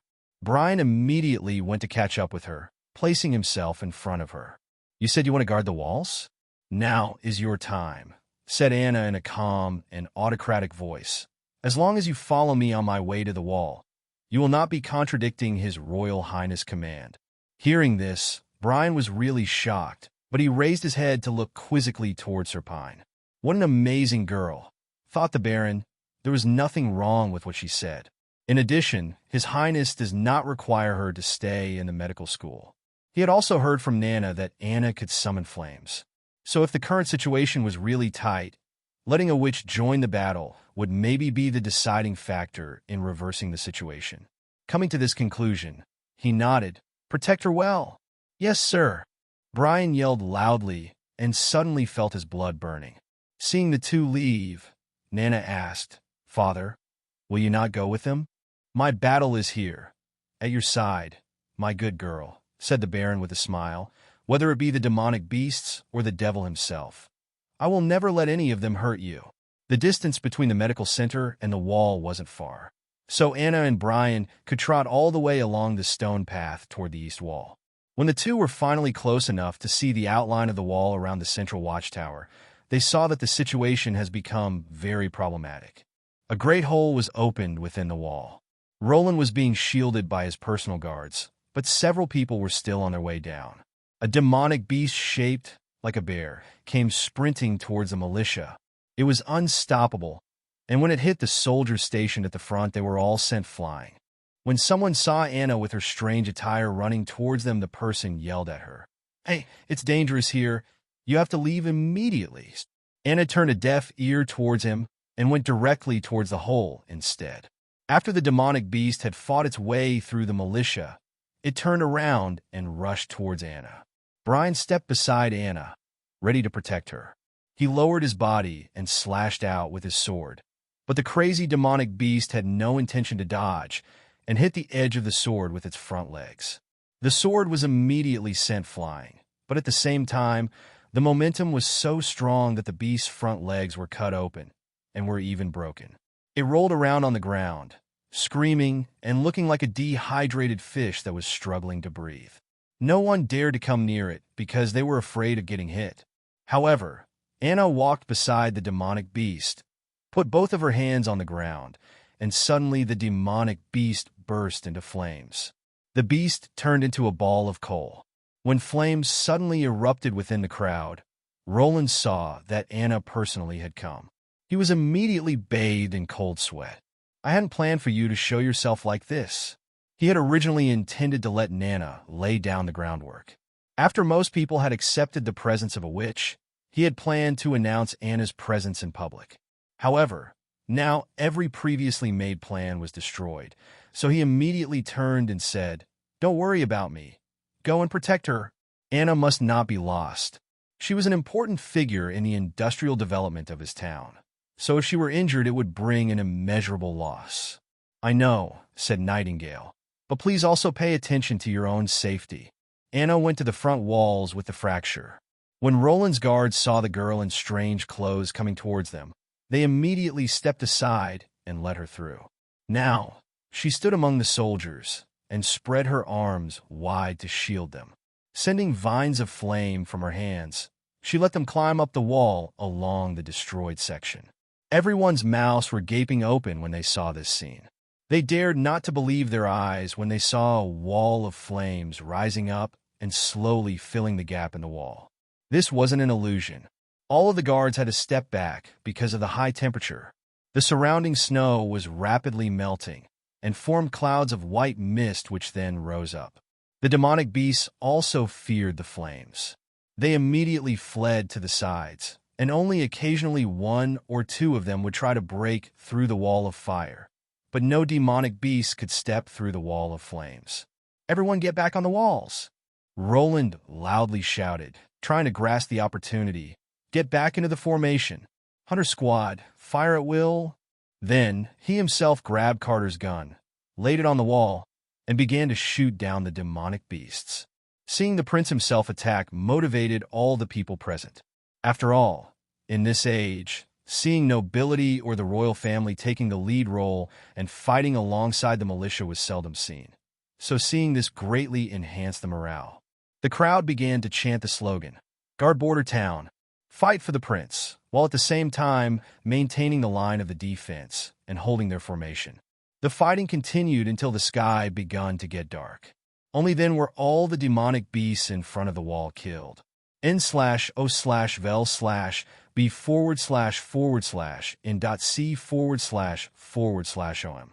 Slowly, the wall of flames began to disperse and Anna, totally exhausted, wiped the sweat off her forehead. Then Roland saw an incredible scene. Roland's personal guards laid their fists on their heart and bowed in the direction of Anna. Then the militia, as if they were infected by the mood of the guards, also gave their salute. Incredibly, no one shouted or cursed her with evil words. They only watched her silently. After the war, all of Border Town was quiet. Seeing a kind of incredible power which was never seen before for the first time was indeed terrifying. But this power was used in their favor. When seeing it used for the confrontation with their greatest enemies, their fear gradually disappeared, replaced by trust and gratitude. Roland's heart went crazy while walking towards Anna, but when he was by her side, he found her totally pale. She was walking unsteadily and was on the verge of collapsing. "Are you okay?" He worriedly asked her and held her by her shoulder. Anna saw the prince safe, gave him a forced smile, and then fell down in his arms. Sunlight fell through a narrow window into the room and was reflected as dark red stripes on the wall. There were only a few places within the kingdom where you could still see the sun, and the port of Clearwater was one of them. In this place, the months of the demons, with its cold wind and strong snowfall, only had a tiny bit of influence. With the exception that the Black Sail fleet couldn't leave the harbor, the entire city was still as busy as usual. The city governor and harbor master Garcia Wimbledon was sitting at her square table under the window, seriously studying the contents of a letter. Her gray hair was caught in the sunset and had a golden touch. Her face produced shadows from the light, adding definition to her facial features and giving her a unique charm full of heroic spirit. Ryan had been standing by her side for quite a while, Although she had already exceeded her usual time for reading a letter of this length, he still chose to wait quietly for a little longer. He didn't want to interrupt the silence. Eventually, Garcia sighed softly, put the letter down, and then told him, "My father is dead." Hearing this, Ryan was startled, and he had to ask, "What?" "My father, Wimbledon, King of Graycastle." She rarely repeated anything she said, he thought, because when he usually asked her again, she would merely look at him like he hadn't said anything. However, she really wasn't kidding, right? The king is really dead? Ryan opened his mouth, trying to say some comforting words, but in the end he just asked, "How did he die?" Fortunately, she didn't care about this. She was the daughter of the king, the governor of the port of Clearwater, and the commander of the Black Sail Fleet. She didn't need anyone to comfort her. "The letter says that my brother Gerald killed my father, but he was caught by the guards. He didn't commit suicide to escape punishment. So in the end, he was put to trial by several ministers. There he was sentenced to death by beheading." That doesn't sound right. Ryan subconsciously couldn't believe it. "Of course that isn't the truth," said Garcia, expressionless. "It's true that my first brother is a relatively stupid man, but he isn't so foolish to go on a suicide mission. If no one led him in that direction, he would never do such a thing." "Someone framed him?" asked Ryan. "Let me guess." The third princess closed her eyes and thought for a moment before she answered. "Someone probably put this detailed plan in order and tempted Gerald by saying that they would help him, bringing people into my father's courtyard. This must have been arranged by someone in advance, including the eradication, exchange, and bribing of the guards. But those aren't areas where Gerald has his strong points, since he is just too lazy to arrange something like this. The rest would be simple. It was only important to acquire a person who had Gerald's trust, but would still betray him in the end. Ryan could add nothing. After all, these were only guesses. What truly happened was not important. The important part was only the result. He believed that this was also the thought of the third princess. Sure enough, Garcia opened her eyes and continued. "I am 90% sure that it wasn't the first prince. He was a person who only knew brute force. His brain is one big muscle, so it was regular that he was fooled. Only," when saying this, her voice had some spunk, "my second brother would be this cruel." "You mean Timothy Wimbledon was the true culprit? Apart from him, who else would know so much about Gerald? Also, after this matter, he is the person with the greatest gains." While speaking, Garcia was unconsciously tapping her finger on the table. Even a blind person can see this. But he was father's favorite, so he really didn't need to do this. Her Highness was truly angry, Ryan realized. Seeing the princess this heated up was truly rare. It seems that even though she had been complaining that her father was too eccentric, in the end she still didn't want to see her father dying like this. Ryan was able to understand this feeling, more or less. In a large family, the younger generation would always have such a feeling towards the master of the house, a mountain they would have to surpass, both revering and hating him. If she was right, and this was truly planned by the second prince, then his actions could indeed be considered bloody and cruel. But why would he do this? Because he was afraid of me. Garcia took a deep breath, trying to control her emotions. He is afraid of my Black Sail Fleet. Realizing that Ryan wouldn't answer, she continued to explain, "Timothy seems to have a spy in our city, which in itself isn't surprising. I myself also have arranged eyes and ears in Valencia. When he discovered the existence of my Black Sail Fleet, it became easy for him to imagine what I would do later. Valencia isn't able to support an army that is capable of facing my fleet. So he came to the conclusion to use Gerald as bait to get what he wanted. N/O/vel/B//and.C//on. So, you mean he wants an army? He wants the throne," said Garcia. "With my father's death, and now even Gerald's death, he has become the first heir. I am afraid that he will press the ministers to crown him as fast as possible. Only when he becomes Wimbledon, will he be able to mobilize all his vassals with their armies." As she said this, she shook her head. "However, as I have already said, as father's favorite son, he really didn't need to do this." "Wouldn't that be worse?" asked Ryan, worried. "If your second brother gets crowned, won't he declare the battle for the throne finished and call you and your siblings back? What will you do then?" Garcia answered as if she felt it was completely beneath her dignity. This step would be too straightforward. Just because he was our father's favorite son, it doesn't mean that he will have the support of the ministers, especially because of his move to kill the former king. Although he pushed the murder on Gerald and may be able to fool the civilians, I estimate that it will take a long time until he will be able to grasp full authority in Graycastle. So, she looked cunningly at Ryan and said, I have to change my plan a little. Ryan immediately fell on one knee and said, I'm willing to serve. Garcia stood up, walked to the window, and spoke to Ryan with her back to him. The first thing he is bound to do after he claims the throne is to deal with me. However, his only possibility to pressure me is to command Joe Cole, the Duke of the Southern Territory. I estimate that the latter will use the king's mourning period to delay sending out his troops. That old fox has always been reluctant to do business where he would make a loss. At most, he will summon his feudatories and send them out to surround Port of Clearwater. Garcia paused slightly and then spoke further. However, this move will give us unnecessary trouble, so we will set sail tomorrow. Sail? Your Highness, don't tell me you want to... Eagle City lies more inland and is almost undefended. We can reach the town of Clear Spring by using the tributary of the San Juan River. From there, we will only need 1 day to arrive at Eagle City. After we seize Eagle City, the entire Southern Territory will be under my control. The situation after Timothy claims the throne will be different than what he thinks it will be. When Timothy wants to know the Duke's progress, but discovers that the whole South is under my control, I really want to see his face. But you also said that Wimbledon 3 just passed away, and following this dash. What? Do I need to shed some tears first? Garcia turned around.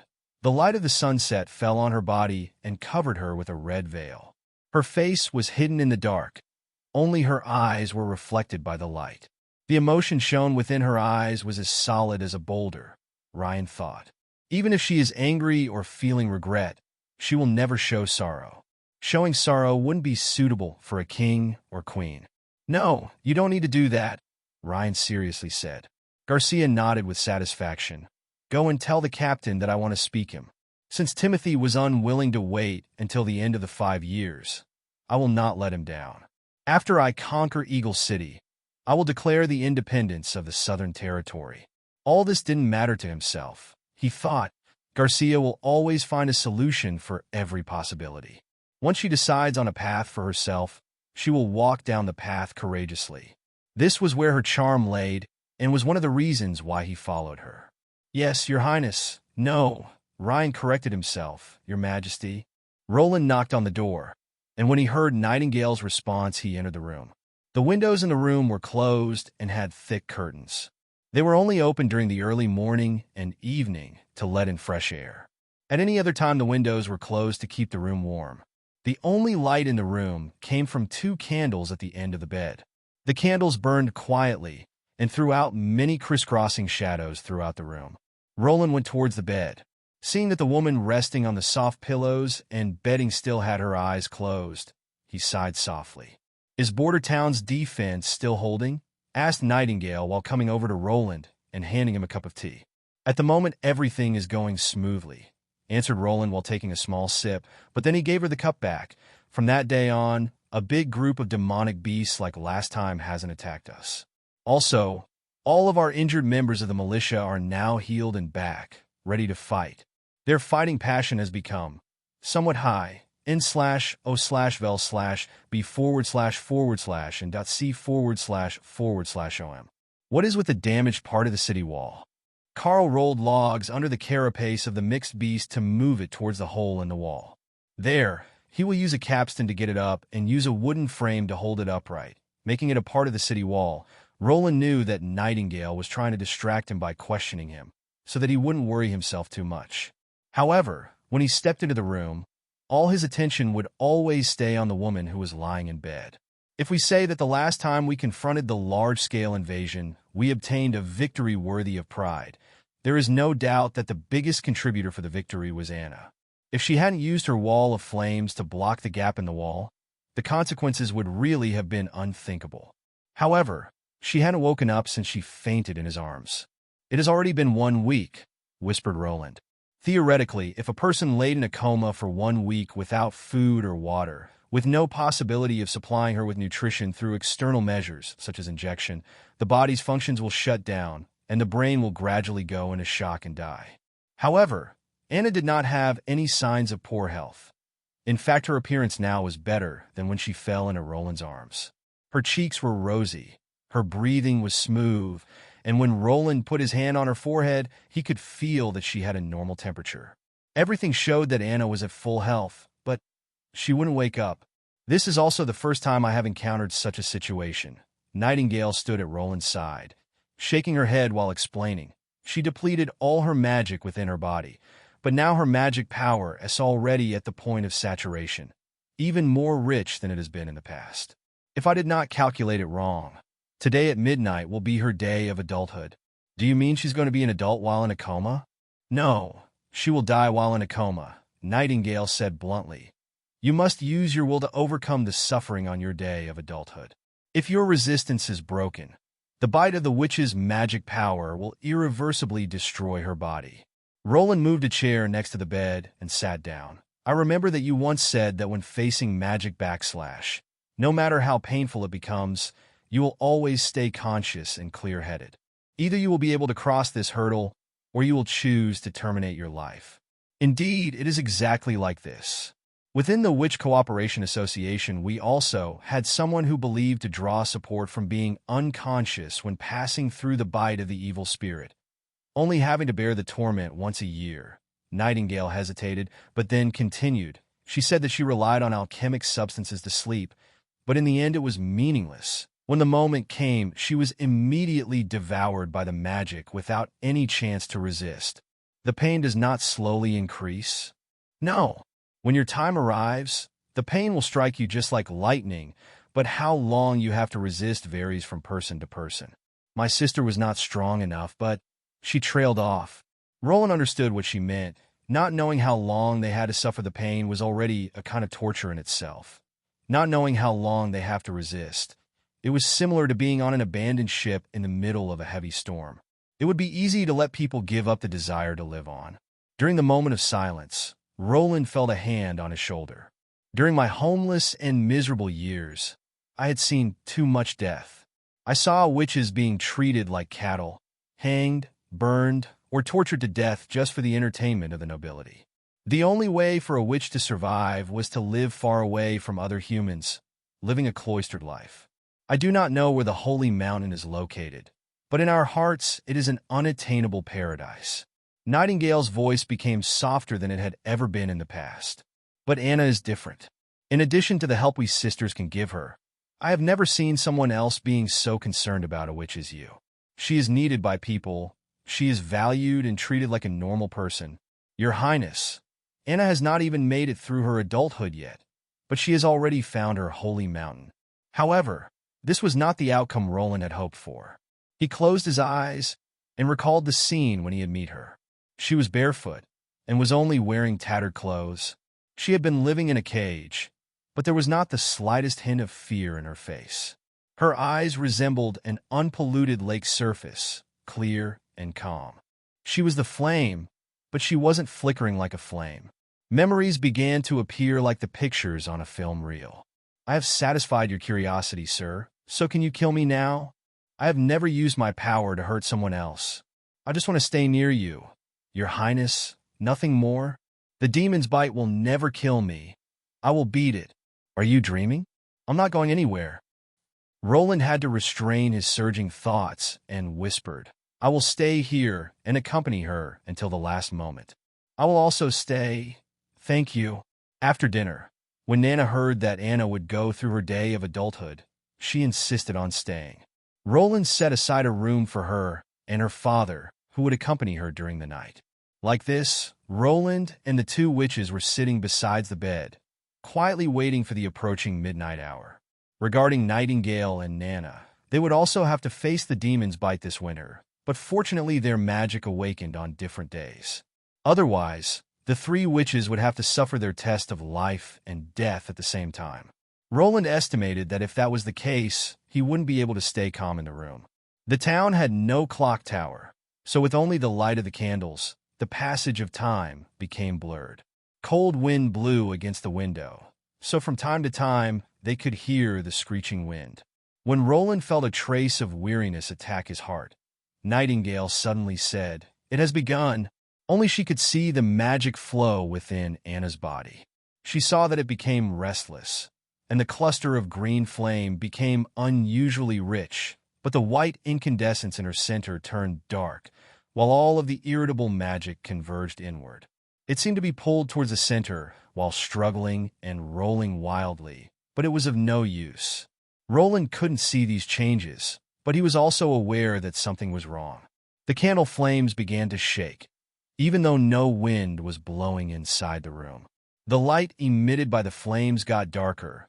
It seemed like all the shadows were swallowed by the flame as it changed its color. The orange-red glow turned into a jade-like green flame. He looked at the woman lying on the bed, but she was still sleeping, without even the slightest changes on her face, as if all this had nothing to do with her. At this point, the flame of the candles almost disappeared, but the flame was not extinguished. The green flames were just like phagocytic cells eating up the orange flames, plunging everything into darkness. But soon, the fire was lit up again. However, this time the flame of the candles had turned into a pure green. The three people sitting around the bed were submerged in green light, looking quizzically into each other's eyes. But in the end, no one could understand what was happening. However, at this moment, everyone's eyes turned towards the bed. They had heard Anna groaning. Anna slowly opened her eyes. "Anna!" Roland was shocked. She woke up. Anna blinked a few times to clear her eyes, but then she smiled at him, stretching out with the open palm of her right hand, reaching for the prince. A mass of green fire was leaping up from her palm, quietly burning. Roland didn't know why, but he could understand what Anna wanted. He hesitated for only a moment, but then he slowly inserted a finger into the flame. The anticipated burning sensation didn't come. Instead, it was just like being wrapped up in lukewarm water. It felt soft and warm. The day after Anna woke up, Roland and the others bid Nightingale farewell. Although the reason why is still unclear, but Anna is probably the first who has spent the day of awakening without pain, Nightingale excitedly said before leaving. After Nightingale had followed Roland for a long time, she got used to the term awakening when describing the transformation of which. "When I come back, I will bring my sisters with me. At that time I hope you will accept us, just as you had accepted Anna." This would be exactly what Roland wished for. With only Anna's ability, he was able to revolutionize the forging process, allowing the town to see the dawn of the industrial age. So what would he be able to do with a bunch of witches? Of course, he also had to take into account safety issues, since crossing the mountains during the months of the demons was very dangerous. But apparently, Nightingale was quite eager to bring her sisters back because she said, "During this winter, many of my sisters will have to face this difficult period. If I could bring them the news only a little earlier, I might be able to save at least some of my sisters. Rest assured, normally the demonic beasts aren't able to find my whereabouts. n/o/vel/b/in.c//om." Finally, Roland asked, "When do you have to face your day of awakening?" Nightingale turned around and mounted her horse, at the end of winter or early spring. While leaving, Nightingale waved back towards the prince. "Do not worry about me. In the previous years, the bite of the demons gotten lighter and lighter for me." This answer gave Roland something to think about. He had already thought about how Anna could survive her day of awakening. After all, Anna said afterwards that she hadn't felt any pain. This was completely against the Nightingale's concept. The power of witches come from the devil, so the power is contaminated by evil. This could be seen when their blood turned black and flowed out of every pore. Their skin would look burnt, leaving the body in a miserable condition. This was unshakable and irrefutable evidence. However, since the beginning, Roland had thought this was wrong. He rummaged through the memories of the old fourth prince, but he didn't find any proof that God or the devil existed in this world. Since it isn't a divine power, it shouldn't be regarded as a standard to distinguish between good and evil. In fact, even if there were gods who would frequently interfere with the mortal world, it was still the believers who choose their own camp. Only then would the gods get their power, rather than vice versa. According to the Nightingale's description, a witch would gather the magic gathering within her body. However, when the magic had no way to be released, would it damage its own vessel? Roland thought that the possibility of this theory being right was very high. After all, most people who were confronted with hostility and pressure would certainly choose to hide their own abilities, pretending to be normal while hoping to leave the battlefield alive. This would lead to the point where, before they reach their adulthood, they would rarely have the opportunity to use their magic. Roland certainly did not think that his castle would block the demon's bite. He asked Anna if she had an unbearably painful experience before this. If anything was different during this year, then it was because she came to the castle and was able to use her magic almost every day. So, with Nightingale's final answer as guess was confirmed, her stealth ability wasn't very noticeable, so she could even use it often. In addition, she had been forced into training her ability by other people and was forced to use her ability recklessly. Thus, the backfire of her magic power only had little impact on her.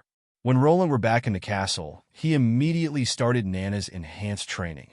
If no one was injured while defending the town, she had to treat a variety of small animals. If he was able to confirm his theory with Nana's help, the significance for the witch community could be described as earth-shaking. The devil's curse would change into a present of the divine. As long as he could ensure that his territory was a safe haven for witches, endless masses of witches would come to Border Town. He didn't know how, but after the last attack, everything was back on track, without any big waves. Roland began to intensify the production of his steam engine too, but also gave Anna enough time to get familiar with her new capabilities. He built another shack in his backyard, but this time it was covered from the snow. It was used as an experimental area, since he still felt it was safer to build one in his own backyard. Nightingale had previously said that witches, when reaching adulthood, would stabilize their magic power and probably produce new branch capabilities. However, until now he hadn't seen Anna show any new capabilities, but her control of fire had become completely differently than before. No, whether or not it could be called a flame was still a question. Roland thought the former flame was still in the range to understand with common sense, but now the green flame wasn't understandable with common sense. He named it Heart of Fire. It could exist away from Anna, but at the same time stay influenced by Anna's will, capable of changing its shape, just as she was doing it right now.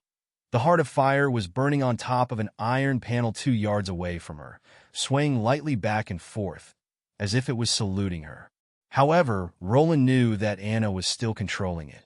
Normally, the Heart of Fire had a temperature close to one's body temperature, but when Anna wanted to heat it up, it would instantly raise its temperature to a comparatively higher temperature, changing its color from a jade-like green into darker green. Similarly, it could also turn into a big cluster of flames from a small flame, or even change its movement speed. Unfortunately, it couldn't be moved too far away from Anna. After repeated testing, they discovered that when the flame moved more than 5 yards away from Anna, it would disappear. Another new feature of the Heart of Flame was that Anna could call more than one flame, but until now she had barely been able to operate the 2 flames simultaneously. Even so, the situation at the wall was described as calm.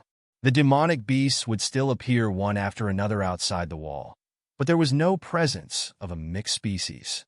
Without them, it was nearly impossible for the demonic beasts to break through. Just like Roland had said, they became stronger and faster, but they were still just beasts. Due to the huge wall length, they had to direct the demonic beasts to the middle section of the wall, so that the militia with only 200 members could hold the wall. So in addition to his daily routine of patrolling his territory, Roland had plenty of time to spend on construction. He had set aside a site south of the castle, and planned to use it as living area for the arriving witches. As the investor of the project, he appointed Carl as the head of the workers, building a batch of 2-story brick houses. At the same time, a reasonable and beautiful layout was considered, allowing easy entrance and exit, and a good drainage system strove to create a well-planned neighborhood. He also considered whether the witches would be distributed to the old areas or only the new urban areas, mixing them with the common inhabitants, but after thinking about it, he gave up the plan. Although this would help accelerate the acceptance of the witches by the normal people, before he could erase all the misunderstandings, the consequences were likely irreparable. After all, the witches only had a certain influence within the militia. In addition, there was also no guarantee that the witches brought by Nightingale were harmless and behaved people. Most of them had suffered the pain and suffering of the world, so Roland was afraid that the situation wouldn't be so easy to summarize. After all the witches couldn't be like Anna and Nana. Also, when the witches lived in one area, it would be convenient for collective management. Before they came, Roland had to draw up all the relevant rules and regulations. Until now, Roland had no experience he could refer to. After all, he had neither the personnel nor capacity of the National Security Agency, nor was he the creator of the Avengers, who knew how to manage a group of people and had the abilities for it. He was without any better option than to press for a basic system used for personnel management by companies, slowly wading through the river by groping for stones. Of course, Roland knew that this program had loopholes, but as a pioneer, what else could he do? Retracing his tale and only staying in border town could take decades to be able to touch the threshold of industrialization. But he wasn't a cultivator, so how could he wait for decades? Wanting to lead this era into the next, being at the forefront of the reform, it was necessary to have a spirit of adventure. Just when he was recording these thoughts on paper, Bearov opened the door and walked in. Shaking the snow of his coat and saluting the prince, he informed him, "Your Highness, a messenger of Longsong's stronghold is coming." Petrov didn't think that he would visit border town again so soon. He had not intended to travel during the cold winter.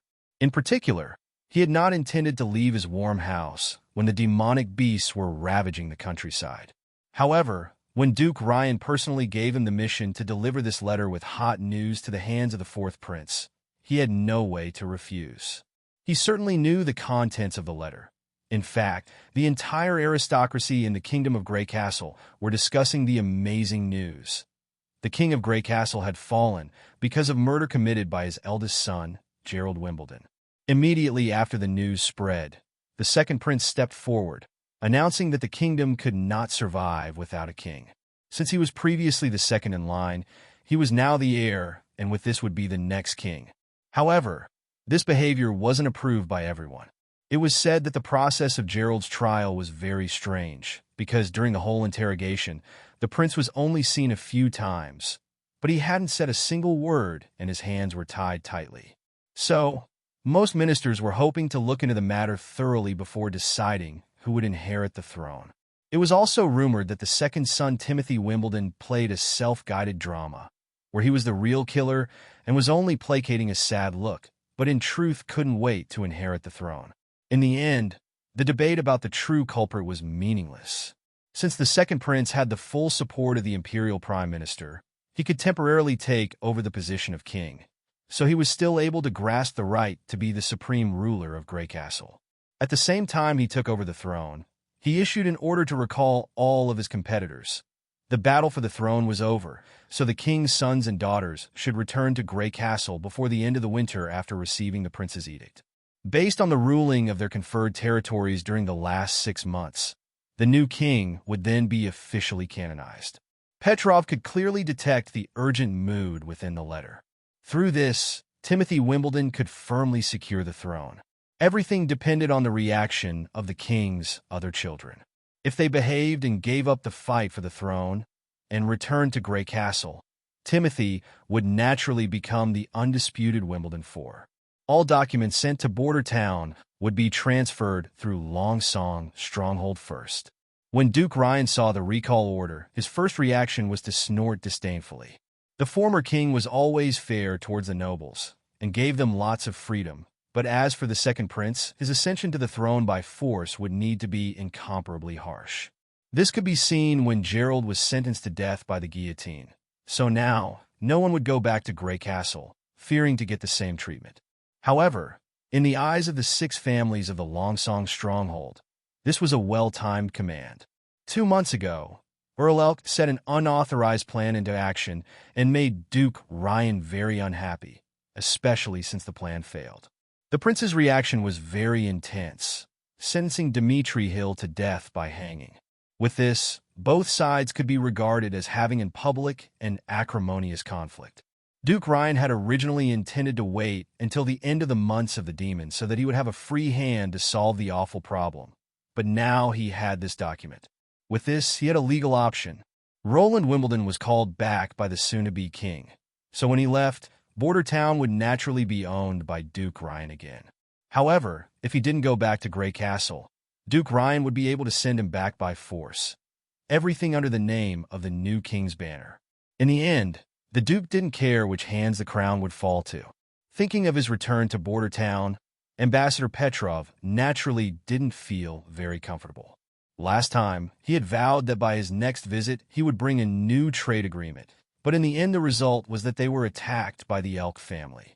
Now he was back, bringing bad news once more. Whether it was the death of his father Wimbledon III, the new king, or the recall order, Petrov believed that the fourth prince didn't want to see any of them. Since the Kingdom of Graycastle laid in the south of the continent, the way to Border Town was smooth sailing, because even in winter, the river didn't freeze. From time to time, Petrov went to the window and took a look outside. During the journey, he didn't see any person dead, starving, or even fleeing, which indicated that Border Town had yet to fall. This made him a little surprised. After all, the last time he had visited, he had seen that the wall had yet to be built. Petrov didn't have much confidence in them, since they were building a stone wall out of mud. Then, an even more surprising situation appeared. He saw a boat with the banner of Willow Town hanging on its mast, slowly passing them on the right side of the river. This would usually be a familiar scene, but not during the months of the demons.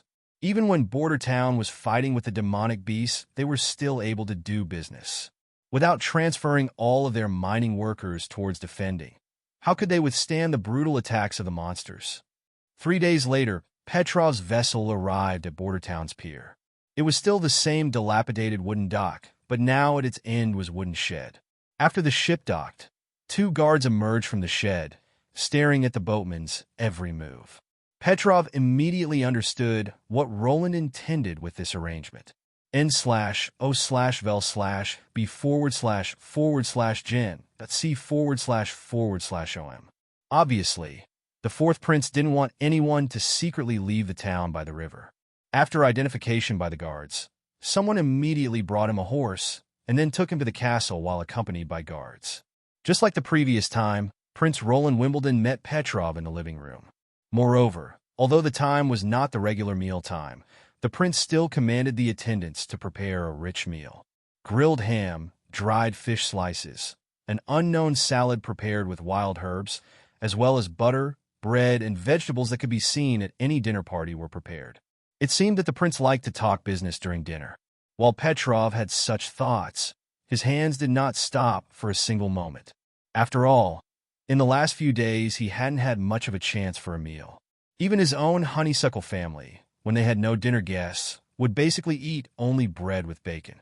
After dinner, the dessert was served. During this time, Petrov respectfully handed over the letter. Roland took the letter and opened the wax seal with his dining knife. Out of sight, he rolled out the letter and took a quick glance. Then he became stunned. The king was dead? Roland had no feelings for this nominal father at all. Since his crossing over, he had been living in Border Town, so he had never seen his father face to face, let alone that in the fourth prince's memories of his father had only blamed and resented him. Because of this, he felt that he was caught in a very embarrassing situation. Should he have a sad look on his face? Reading the following contents, he could smell a conspiracy. Wimbledon III was murdered by his eldest son? Under the identity of the new king, the second prince announced the end of the battle for the throne and immediately ordered all of his siblings back to Graycastle. Roland coughed and raised his head just to see Petrov's apologetic eyes. So, he thought, I'm afraid Duke Ryan will be happy regardless what I do. No matter whether or not I comply to the new king's orders. Both are a dilemma of their own. He didn't bring the trading agreement, but instead brought a letter of bad news. I think at the moment he feels very sorry. Roland secretly smiled, then folded the letter again. I got it. Well, Your Highness, then what are you going to... Even if I want to go, I will have to wait until the end of the months of the demons. right now in the ice and snow, if I'm gone, then what would the people of Border Town do? If it was someone else, Petrov would certainly say something like, "Do not worry, my Longsong stronghold will help you to handle this situation properly," or any other diplomatic responses. But in front of the fourth prince, who he had only seen twice, he couldn't speak carelessly. It was the first time that Petrov loathed his own identity as ambassador. In the end, he merely nodded. "I understand. Should I pass a reply for you?" As an answer, Roland called his attendants to bring over a pen and paper. He wrote a quick reply and then sealed it with wax and his own stamp and handed it over to Petrov. The latter glanced at the envelope.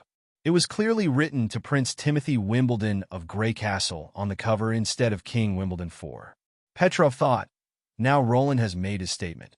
Roland opened the door to his office, seeing that Berov was waiting for him. Roland threw the letter towards his assistant minister, then sat himself on his chair, with his feet on his desk.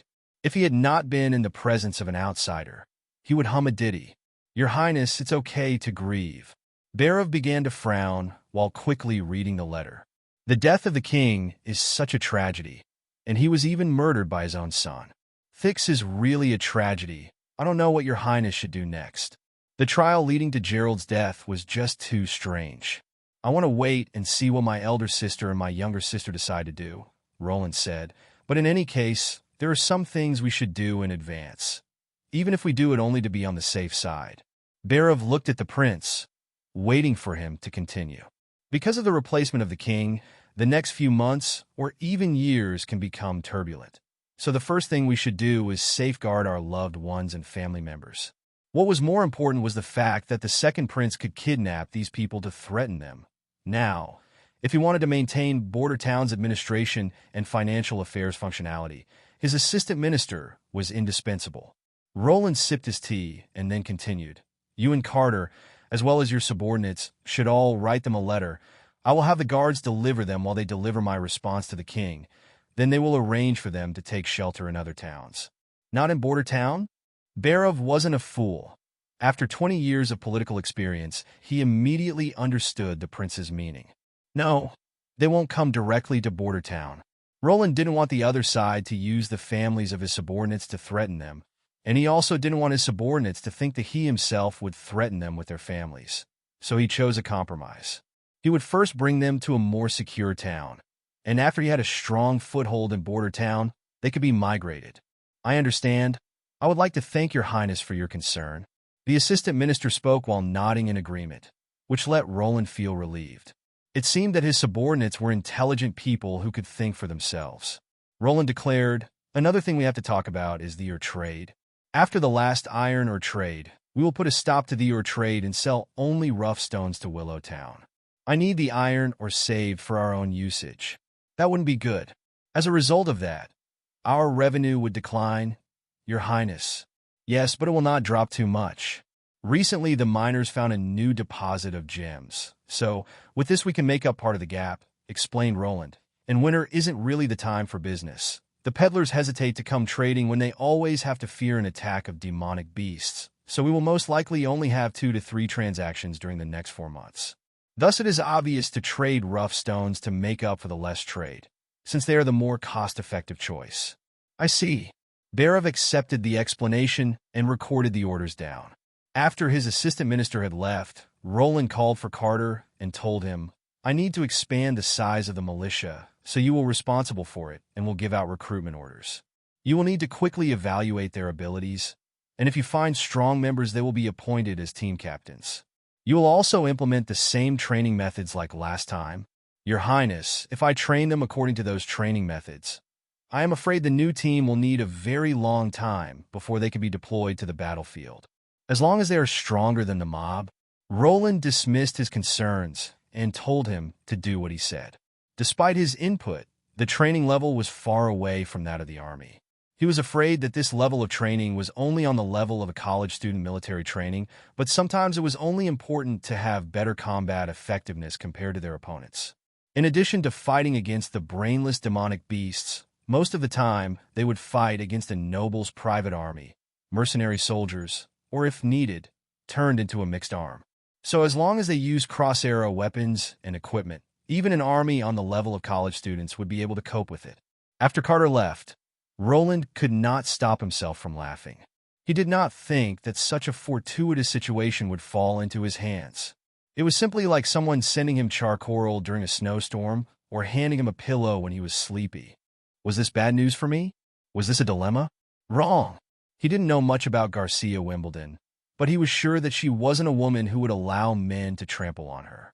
The first prince was sentenced to death in such a short time. Even if there was no insider, she probably wouldn't easily return to Graycastle only because the second prince had ordered her. It was the same for himself. He would just stay in border town, so someone would be bound to come out. Most likely it would be Duke Ryan from Longsong Stronghold, since he was such a restless person. Otherwise, he wouldn't send someone in this horrible weather during the months of the demons, only to deliver the letter to his hands. One day, Duke Ryan would want to confront him, since until Roland left border town, Ryan could not rest or eat in peace. n/o/vel/b//in.c//om. Choosing to stay in border town would be equivalent to defying the new king's edict. If Roland would only wait until the end of the months of the demons, Duke Ryan would in all likelihood, under the name and banner of Timothy Wimbledon, try to teach him a lesson. That was exactly what Roland wanted. If you asked someone what they needed for faster industrialization, the answer would be without doubt people. Large-scale production required a large number of staff devoted to it. After all, a lot of people were needed to drive huge machines. In that time, the term sheep-ate people came into existence. It described that when tenant farmers in Britain were thrown off their land to starve so that sheep could graze and produce wool for new mills, turning them into free laborers. The industrial age was a cruel time. So long as they unceasingly invested into the education of the laborers, they could archive a generous payment. The more developed the industry, the larger would be the population. If Roland had a problem, then it would be Border Town's low population. Border Town had around 2,000 inhabitants. Even with the newly invented machines, it was only a small type of workshop. There were not many free laborers, so many projects couldn't be expanded. But from where should he snatch so many people? Should he buy slaves? Not to mention, he didn't know from where he could buy so many slaves. Adult slaves would cost a lot of money, and they would have little sense of culture. Buying slaves under the age of 10 and teach them would take too long, granted that he would allow child labor, so he would have to wait for many years. Recruit talented people? To this borderland, how many people would be attracted to this town? And for them, he would need to spend even more than for slaves. Encourage his people to increase the birth rate? Force marriages? Forget it. He also couldn't hope to get more people from Longsong Stronghold. The kingdom was in a steady state, so if he tried to lay his hands on the surrounding lords, he would become a joke in the future. For the same reason Duke Ryan didn't dare to face Roland openly. He could only take actions in secret. But now it was different. After Timothy took over the throne, he would be eager to have all his competitors disappear. All this could be seen from the recall order. Duke Ryan apparently was able to see this point once the old king was gone, and he had the control over the west border, so if he didn't try to enforce his rule, it would be strange. This was a long-awaited opportunity for Roland. Longsong Stronghold was already for hundreds of years the business center at the west border, with nearly 10,000 residents. But behind the stronghold lay the big cities, without any strong defense. He would just have to beat Duke Ryan, take over the city, and get a large number of freedmen, and at the same time he could accumulate a lot of wealth. What would be easier than the annexation of the population? What way would be faster to get wealth than to plunder it? This message was just like a beacon to dispel the mist, illuminating the future path of Roland. He definitely would not miss this golden opportunity. Nightingale was slowly moving forward on the mountain path. The path on her feet was only shoulder width. On either side of her was a huge rock wall, separated by 10 feet. But between them was a bottomless ravine and the shoulder-wide path she was walking on. So directly next to Nightingale's feet was a steep cliff and a huge wall out of rock. When she looked into the deep ravine, she could only see darkness. While traveling on her shoulder-wide path, Nightingale was always carefully leaning on the rock wall next to her, trying to avoid losing her footing and falling into the ravine. When she looked up, only a thin shimmer could be seen from the sky, like a silver thread hanging in the night sky. However, she knew that it was just a little afternoon. Even during the day, she still needed to hold a torch. The light coming down the cliff was not sufficient enough to illuminate the road ahead. Walking on this path for a long time even gave birth to the illusion that she was walking in the mountains. NOVL B/JNN. The only advantage here was that not much would fall down the gorge, despite the cold wind whistling through the mountains and lifting up the fallen snow. Occasionally, there were a few natural snowflakes that fell on her head from and landed on the mountain walls or on the trail, turning into water vapor. Down here, the temperature wasn't the same as it was in the outside world. Occasionally, she could see the hot air rising up from below the cliff. If it weren't like this, she wouldn't dare to pass the impassable mountains during the months of the demons. She could hide herself in her own world of fog. But there, it would be still the same temperature. If she were to brave her way through the snow, she estimated that she would freeze to death after an hour of walking. Nightingale didn't want to spend an extra minute down here.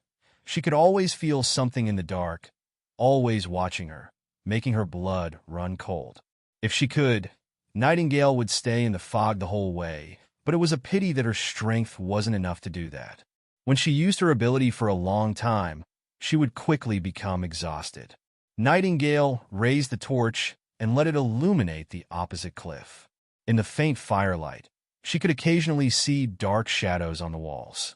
Nightingale knew that those were caves, which were so deep that light couldn't reach the end of each cave. They looked like orbs of darkness. But on the other side, nearly at the same position, was also a deep hole. It reminded her of the North Slope Mine's rumors, which said that the mine used to be a monster's underground lair, with many forks in the road that extended in all directions, dug out by monsters. The northern slope was part of the mountain range, but it was so far and wide with so many caves, who could say that the caves weren't connected to the mine? The idea made her shiver. To the west of the impassable mountain range was the abandoned barbarian wasteland. It was known that the impassable mountain range extended for several hundreds of miles, with countless undiscovered caves. Nightingale was afraid that this wasteland could give birth to countless monsters. She did not dare think of going into the caves and only concentrated on moving forward. Finally, she could see a change in the road further ahead. The shoulder-wide path split into two, one leading slightly upwards and the other one leading downwards, leading deeper into the darkness without end. No one knew where this pit led to. While standing on the bifurcation point, the feeling of being stared at had become very intense, as if countless eyes were motionlessly looking at every move Nightingale made, making her have a dry mouth and tongue and giving her a creepy feeling. Nightingale grit her teeth as she opened her world of fog and quickly stepped into it. Soon, the creepy feeling began to disappear. While following the path leading upwards, the surrounding air temperature soon begun to fall, but above her head the small thread of silver became bigger. A quarter of an hour later, a huge cave opened up directly in front of her, with its entrance slightly higher than the path she was following. When she set foot into the cave, she could see a faint fire deep within. Finally, she had reached the Witch Cooperation Association's hiding place. When Nightingale left her world of fog, she was immediately detected by the witch in charge of defense, who instantly set up a wall of black smog to block her. However, soon the wall disappeared, and a surprised voice could be heard from the darkness. "You're back," Nightingale thought. "Yes, I'm finally back." But when she noticed that the girl had two bands tied around her arm, Nightingale's good mood turned directly into grief. Once again, two sisters were. The other's witch's voice stalled for a moment, and then she sorrowfully said, yes. Ari and Abby had their day of adulthood 5 days ago and didn't survive it. She forced herself to smile. It happens often, doesn't it? But let us not speak about them. You have to go back to the camp. Wendy is always talking about you. Ari and Abby, a pair of twins who left their lives in a wealthy family from the fallen Dragon Mountain only to die within the impassable mountain range. Nightingale sometimes wondered if what they did was all right. If the twins hadn't left their town with the Witch Cooperation Association, they could have at least enjoyed their lives with their family, rather than following everyone wandering from one place to another without any fixed home. However, when she thought of Wendy, Nightingale's heart was filled with warmth. If she hadn't given her a helping hand when she desperately needed it, she was afraid that she herself would still be living a life as a puppet, always fearing to be disposed of just like every other tool. Yes, she should tell her the news as soon as possible, and she should tell it to all her sisters. They weren't required to hide like little mice any longer. Someone was willing to accept all of them, and they could come out unscathed through their annual day of awakening. When she stepped into the camp, Nightingale saw that a familiar figure was squatting near the campfire handling the food. Until now, the other person hadn't seen that she had arrived, so she couldn't help herself and shouted, "Wendy, I'm home." The other which turned away from her meal and looked towards Nightingale, welcoming Nightingale with her usual smile. "Veronica, welcome home." Wendy was the embodiment of a good woman and also one of the first witches of the Witch Cooperation Association. Now she had turned 30, but still any wrinkles couldn't be seen on her face. She had red-brown hair which fell straight down, almost reaching her waist, with mature and charming facial features, which gave her the appearance of a big sister. She was always concerned about each and every sister of the Witch Cooperation Association. Whether it be about their daily life or psychological counseling, she would always try to help no matter what happened. If it wasn't for Wendy, there was a big chance that the Witch Cooperation Association wouldn't have gathered so many witches. She was precisely the reason why Nightingale decided to run away from her family when she met her, embarking with her on a journey into the impassable mountain range, trying to find the Holy Mountain. She was also one of the few people who knew her original name. "How many times have I already told you that I'm no longer that cowardly little girl from the past?" said Nightingale while smiling and shaking her head. "I'm now a powerful witch. Veronica doesn't exist any longer. You will always be you. Breaking away from your former nightmares doesn't mean to part with important and happy moments of your past," said Wendy softly. "Of course, I'm glad you like your new name. Nightingale, I've been waiting for you to come back. Surely you had to suffer throughout the whole journey." Well, Nightingale stepped forward and hugged her friend. "Thank you." After a moment, Wendy opened her mouth and asked, "What happened to the girl? Were you too late to save her?" When hearing her speak of this, Nightingale's spirit immediately began to rise again. She grabbed the Wendy's arm and said excitedly, "No, she did not need me to save her. On the contrary, maybe she is able to save us all." Then she began to describe in detail her experience of her time living in Border Town.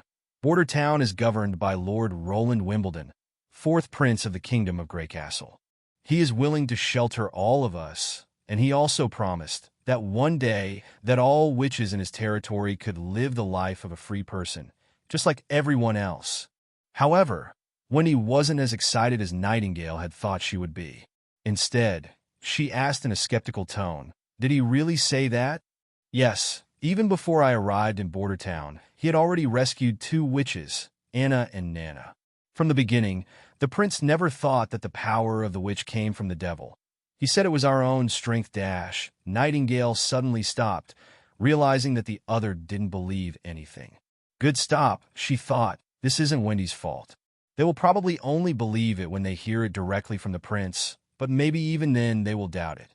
After all, it would be exactly what every witch's heart was longing for. We witches were oppressed for far too long. Even on the way from the east to the border of the impassable mountain range, we could see many living examples where witches were betrayed and abandoned, without any person who would reach out to them with a helping hand. When thinking about all this, her excitement gradually subsided. Perhaps this trip wouldn't go as smoothly as she had thought. "Wendy, you know what my magic had evolved into on my day of adulthood?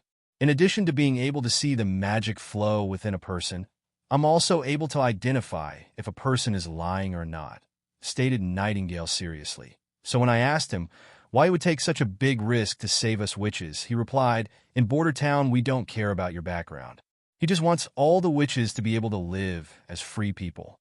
But while doing this, he will become a thorn in the side of the church." Wendy frowned and asked, "Even if the prince does not understand what it means, you do know it, right?" Nightingale could not help it, but she began to chuckle loudly. "My initial thoughts were almost the same like yours, so I asked him, "Do you think you can really achieve this?" And guess how he answered me? She paused and then repeated verbatim, "If you do not step out, you will never know the answer." Wendy was surprised when hearing this and had to ask, "That wasn't a lie?" "No lie," confirmed Nightingale. "It sounds unbelievable." Wendy's voice became slightly relaxed. She and Nightingale were already friends for many years, so she couldn't think of a reason why she would try to deceive her. "Yes," Nightingale deeply sighed. If she hadn't personally heard it, since she could verify it with her ability, she probably wouldn't have believed him so quickly. Now, in retrospect, just like when they stood on the city wall and talked about it, Roland really seldom lied. During the 2 months she stayed at his side, beside the moment they stood on the wall, he had sometimes tried to deceive her once, but Nightingale was still very satisfied with his answers.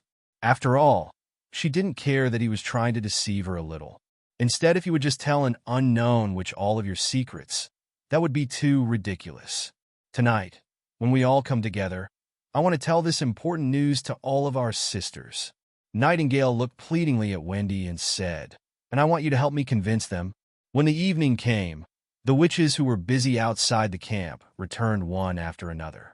When they saw that Nightingale had safely returned, the witches became very happy, coming towards her and asking her how she did. Seeing that their arms were wrapped in a white cloth, Nightingale felt heavy within her heart. At the beginning, she still casually answered a few questions, but with time she turned more and more silent. n/o/vel/b/in.c//om. But then she began to tell her long story. She talked about how she had sneaked into Border Town, how she met Roland, Anna, and Nana, the construction of the city wall, the construction of the steam engine, how they had resisted the attack of the demonic beasts, and finally about Anna's adulthood. Nightingale even took out the drawing of the construction plans for the steam engine to prove to everyone that she wasn't lying. Most of the witches, after they entered the Witch Cooperation Association, would live a cloistered life. For them, it was difficult to imagine the life in the outside world, so they listened attentively. But when Nightingale said that Anna hadn't suffered any pain during her day of adulthood, going through it unscathed, the crowd suddenly began to rage. This was a great concern. The day of adulthood bothered witches for all of their lives, and led to leaving a sheltered and warm life. They even went into the impassable mountain range, losing everything only to look for the legendary Holy Mountain. If what Nightingale said was true, that there was a territory lord who was willing to accept them, who even knew how they no longer had to suffer from the demon's bite, wouldn't that have been even more perfect than the Holy Mountain? At this point, a path began to spread through the crowd, and a witch with a head full of green hair and half of her body plastered with snake tattoos walked in front of Nightingale. When she saw her, Nightingale bowed and greeted her respectfully. "Respected mentor, hello." The witch who came was the founder of the Witch Cooperation Association, Kara the Snake Witch. When speaking with her, all the witches called her their mentor. "I heard the story you just told. When Kara spoke, her voice hoarse and hollow. Do you want to tell everyone that what we are doing is wrong?" "No, mentor, those are not stories. I mean..." "Enough." Nightingale was interrupted by Kara, who was waving impatiently. "I do not know what happened to you, but when you went to this border town, it made you say such words. A prince that sympathizes with a witch? It's practically as laughable as sympathizing with a frog." She turned around with a cold smile and raised her arms in the air, shouting, "Sisters, have you all forgotten how those mortals treated you all?" Not even letting Nightingale say something, she continued to shout, "Yes, that group of mortals, the group of incompetents who pretend to fight in the name of God, who are always aiming a sharp blade or whip at us. If there wasn't a God's locket of retribution, how could they step on us witches? Our ability doesn't come from the devil. Instead, it is a gift given by God. The one who take charge of God's authority shouldn't be them, but we, us the sisters of the Witch Cooperation Association. The Holy Mountain, recorded in ancient books, is the residence of the gods." What? Nightingale couldn't believe what she had heard, though the leader of the Witch Cooperation Association was always considered as an eccentric. She was strongly attached to the search for the Holy Mountain, with a passion exceeding that of any ordinary person, but she was always very far from madness. Although Kara wasn't as approachable as Wendy, At least she had always treated the concern of her sisters with sincerity. But Nightingale had never thought that she could be so hostile to ordinary people. Could it be that over the past few years she had always been suppressing her hatred and anger? The so-called not to get involved into profane affairs, merely in order to save power, only so that we can one day impose a thunder-like retaliation in the future? Nightingale thought to herself. Was that the true reason why Kara hid herself? We have found a clue to the gate of the holy mountain. It is just like it is described in the ancient books. It's only 20 more days until the red moon will appear in the night sky just like a drop of blood, raising from the direction of the great Sherman. We will eventually arrive on the other side. Suddenly Kara stopped to speak and turned back to look at Nightingale and exclaimed, "You've been fooled by mortals. Since we have been born, we had lived in a huge scam. The suffering during the day of adulthood is a test by God. Only the strong-willed, with indomitable talent and genuine power can pass it." As for the church, she sneered for the second time. They are a group of mortals who dare to borrow and act in the name of God. Sooner or later, they will have to go to hell. And you, child, now it's time to come back. Kara paused for a moment and then continued. If you forget those stories you just told, I can forgive your ignorance and mistakes. As a member of the Witch Cooperation Association, you will get help from us, and together with us, you will go on the search for the Holy Mountain to obtain eternal freedom. Nightingale's heart had turned completely cold. The pain was only a test. That suffering during the day of awakening. The sisters who weren't strong enough to hold on, they weren't worth it. They were only losers. This argument was simply exactly the same as that of the church, while the surrounding witches unexpectedly exposed an expression of resonance. Even when he didn't come out to express her disapproval, Nightingale suddenly felt dull, and within the blink of an eye, the founder of the Witch Cooperation Association, every witch's mentor, had turned into a stranger. Nightingale shook her head. "So, I'll be willing to take every sister with me who want to leave, but if you decide to stay, I wish you good luck." Just as Nightingale was ready to leave, suddenly a slight tingle could be felt in her lower leg. When she looked down, she could see that a fine, shining blue and black striped snake had bitten her into her calf. This was Kara's magic of the snake. It was silent, and she could use a variety of toxins.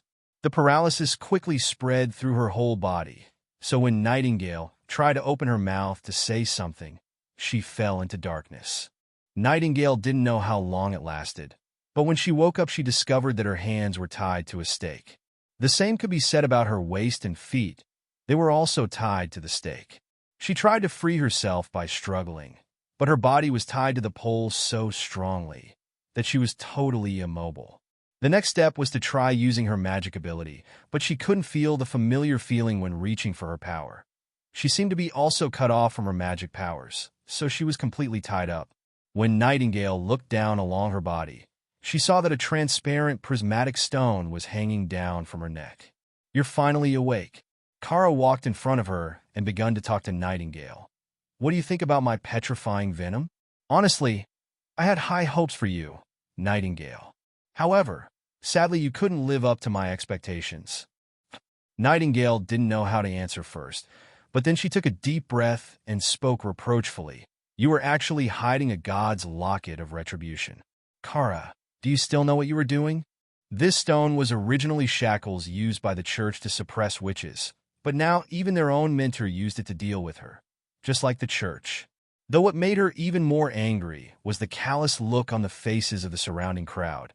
It seemed that there was nothing wrong with what they were seeing. "Damn it," cried Nightingale at the bottom of her heart. "Don't you think that you turned into the kind of person who us witches hate the most? This is only a tool, which will be occasionally used to punish bad girls who won't listen," explained Kara indifferently. "And you, Nightingale, are such a person who need to be punished. Or should I call you Veronica? Born within a noble family, got reduced to a witch, but still thinking about how to climb the social hierarchy. I don't know what you're talking about. You let me down. When Wendy saved you from the clutches of the aristocracy, I thought you would stand firmly on the side of us, the Witch Cooperation Association. But look at what you're doing right now. When we will soon discover the Holy Mountain, you want to stop us from achieving our goal." Kara shook her head and laughed loudly, but then continued, Trying to take us sisters with you to the prince? Were you kept captive for too long, and now servility has deeply rooted itself into your being, so that you can only live on when you find for yourself a master? Or else, do you just want to sell them to the nobles, in exchange for receiving a good position for yourself? Everything I do is for my sisters. Nightingale had to swallow down her anger. After all, shouting would be meaningless. So she said calmly, I hope that no one will have to die during their day of awakening, hoping that they can live without worrying where they get clothes and food for their daily life. I never intended to stop your plan, but us sisters should have the right to freely choose our own way of life. At the moment Border Town is undergoing tremendous changes, I brought even the construction plan for the steam engine. It can operate on its own with a nearly infinite force. With this kind of machine, the water within the mines can be directly pumped out so that people don't need to do it every day any longer. Kara sneered once more and asked pejoratively, Are you talking about this? She turned around and pulled a roll out of the stack of parchments and rolled it out so that everyone could see it. Although I don't understand everything painted on this parchment, but who would believe that a bunch of dead, cold iron can be pieced together so that it can work independently like a living creature? Do you think we are all 3-year-old children? She walked to the front of the brazier and threw the roll into the charcoal. No, cried Nightingale in vain, only able to stare blankly while the blueprint turned into ashes within the brazier. My patience has been exhausted. I will only give you one last chance. While she threatened Nightingale, Kara took an iron skewer out of the brazier, whose end had already turned bright red from the heat. If you plead guilty in front of all your sisters of the Witch Cooperation Association, admitting that you have been bewitched by the aristocracy, I can spare your life, but the whipping is unavoidable. After all, this will be your lesson for cooperating with the enemy. But if you will still be stubborn, I will have to use this iron skewer to pierce your heart, nailing your body at the stake, so that everyone can learn from your wrongdoings. After waiting for a second, she said, Do not miss my last offer of mercy. Tell me now, how have you decided? Holding the iron closer to Nightingale so that she could have a better look, holding it so close that she could even feel the scorching heat coming from its tip. If she was still her cowardly self from before, she would have bowed and admitted defeat. But she had already bid farewell to her past self, no longer being that timid girl. Now she was Nightingale, a powerful witch. Even in front of death, she wouldn't yield.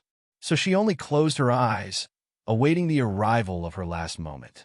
She didn't know why, but an image of Roland appeared in front of her eyes. Stop! Shouted someone suddenly. For a moment, Nightingale hesitated, but then she opened her eyes. Nightingale could see that Wendy walked out of the crowd and said to Kara, Mentor, look at the white cloth wrapped around your arm. We already have experienced so many deaths. Do you really want to add another one? What? Even you are being deceived by her. Wake up, Winnie. What she said are all lies. I do not know. Winnie shook her head and continued, I do not intend to go with her to Border Town, but I think that one of the things she said was right. We sisters should have the right to freely choose our own way of life. She turned around and loudly asked the crowd, Which of you want to leave with her? No one within the crowd answered her. The scene fell into silence. So there is no problem when she is leaving alone, said Wendy. She didn't harm the Witch Cooperation Association, so I really cannot watch you kill her. Nightingale had fully understood the meaning of Wendy's words. She couldn't help but get a sad feeling within her heart. Even Wendy didn't completely believe what she had said. So because of this, she kept silent when she needed her help when trying to convince everyone. But she was still the good-hearted and caring witch. Even if she didn't agree with her point of view, she would still lend a helping hand. After Wendy's remark, some whispering voices could be heard from within the crowd, and then a few people spoke up for her. NOVLB //JNN. Yes, since she is willing to return to the secular world, just let her go. The church and the pain have already taken so many sisters away from us. Respected mentor, please think about her punishment once more. Everyone shut up! Kara raged and shouted. If I let her leave, what will we do when a second or a third Nightingale appear? Also, if she sells the position of our camp to the church, then we will have nowhere to escape. The voices didn't quiet down, so she lifted her arm to hit Nightingale with the iron skewer. But Wendy was a step faster. producing a strong breeze of wind, throwing Kara onto the ground and stopping her striking attempt. Then she threw a coin into the air, raised and waved her hand, leading the rapid airflow to wrap around the coin and shooting it in the direction of Nightingale. When the airstream came near Nightingale, it instantly disappeared. Yet the coin still maintained its speed, accurately hitting the god's locket of retribution around Nightingale's neck. The transparent and prismatic stone released a hitting sound and instantly broke. "Traitor!" Kara screamed furiously while standing up from the ground. Wendy and belonged to her inner circle and were her right hands, but now one of them had betrayed her. Out of anger, she threw out a shadow snake which flew with its mouth open in the direction of Wendy, biting her ferociously at the back of her hand. At this moment, the ropes fell to the ground, still maintaining their wrap-up formation around the stake. Only Nightingale wasn't any longer at her place, bonded to the stake. When thinking about Nightingale's ability, Kara felt cold sweat running down her back. She instantly mobilized all of her magic, creating magical snakes, gleaming with all possible color variations, which then poured out of her chest. Ordering them to form a wall, she herself rushed backwards, but Nightingale was still faster than her. Only one step. Just after one step, she already appeared behind Kara. Thrusting her hands forward, the iron hammer, which actually should have pierced her own heart, went straight through Kara's body. Respected mentor. When they saw that Kara had fallen, all the witches around her began to panic. Idiots! Ahem. Kara tried to cover the wound with her hand. She could no longer feel her lower body. Quickly, go and kill the traitors for me. However, at that time Nightingale, who was carrying Wendy, had already turned into fading mist.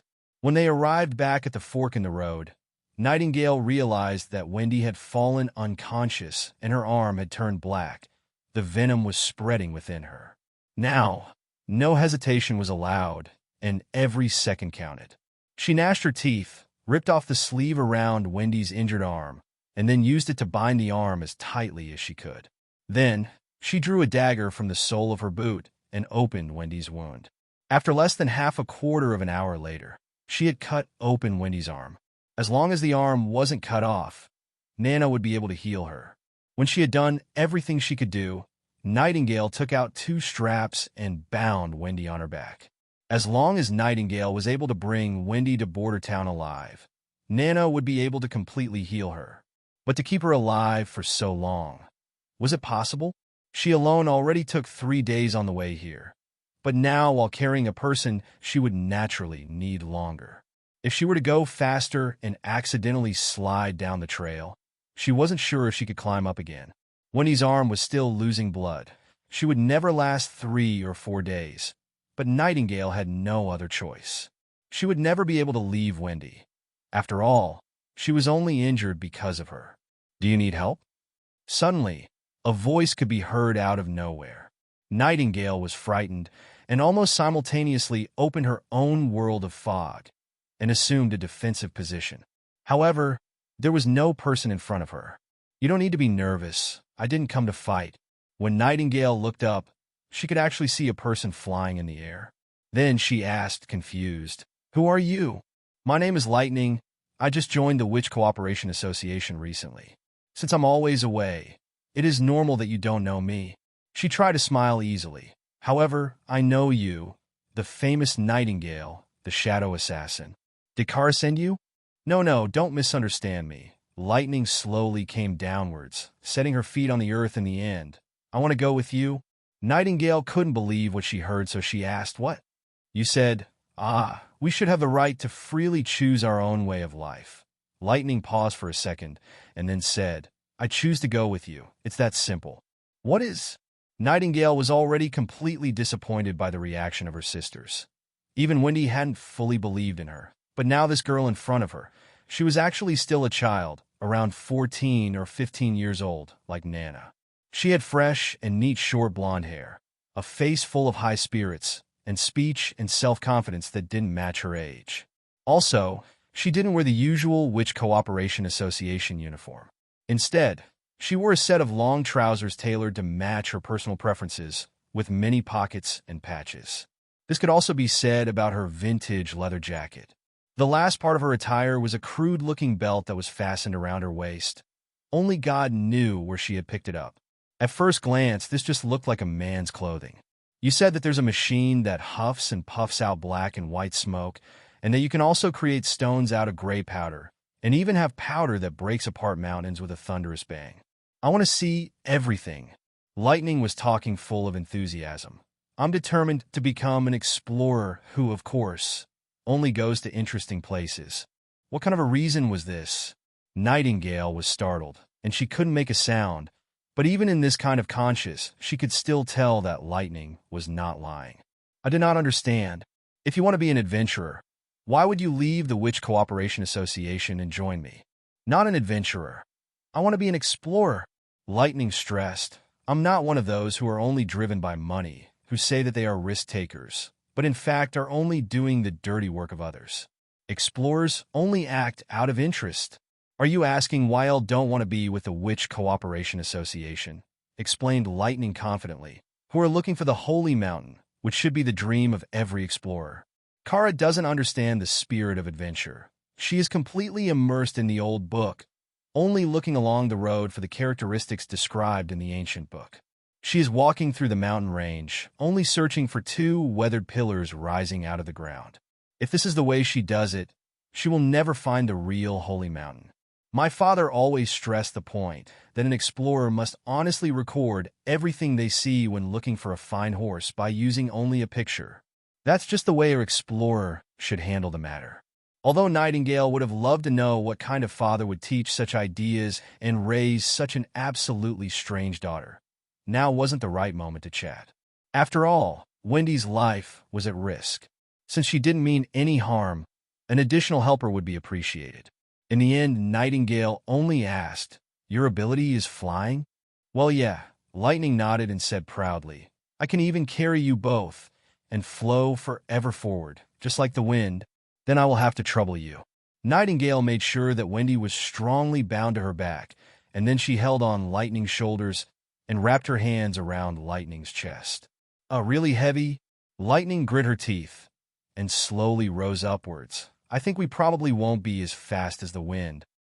Thus, they began their strange form travel. When Lightning was exhausted, she would be carried by Nightingale, who took everyone through her world of fog. When Lightning was physically recovered, Nightingale would then climb onto Lightning's back so that she could fly forward again. When both of them were exhausted and compelled to rest, Nightingale would find the time to ask her some basic questions. For example, who her father was, or the situation with her family. Lightning said that her father was the world's greatest explorer, and that he even traveled across the ocean. He had an ocean sailing fleet and was affectionately called Thunder by his crew. However, she had lost her mother when she was still very young, so she didn't have many memories of her. While on a sea voyage, her ship had run aground and capsized during a storm. Lightning was lucky and was rushed to an island by the ocean currents, but she lost all contact with her father. On the island, Lightning used the knowledge and skills her father taught her. She nearly spent 2 months alone on that island before she had awoken during the winter. With her new ability, she flew westwards across the channel to the south of Graycastle. After going through numerous setbacks, she joined the Witch Cooperation Association in the end. She felt that as long as she adhered to exploring, one day she would be able to come across a miracle and see her father again, as long as he was still alive.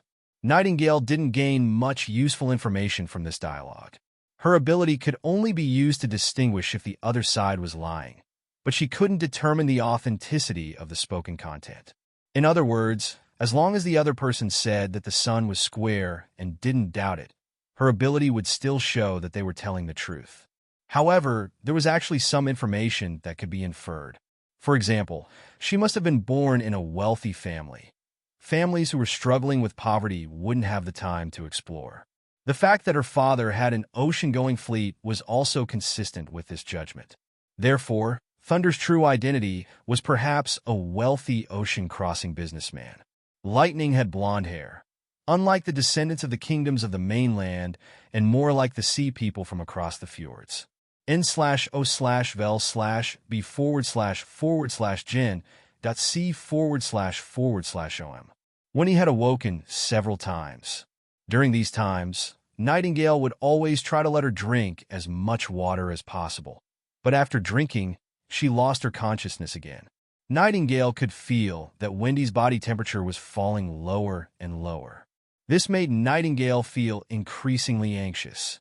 The two had no other alternative than hurrying, and the normally 3-day-long path took them 1.5 days to finish.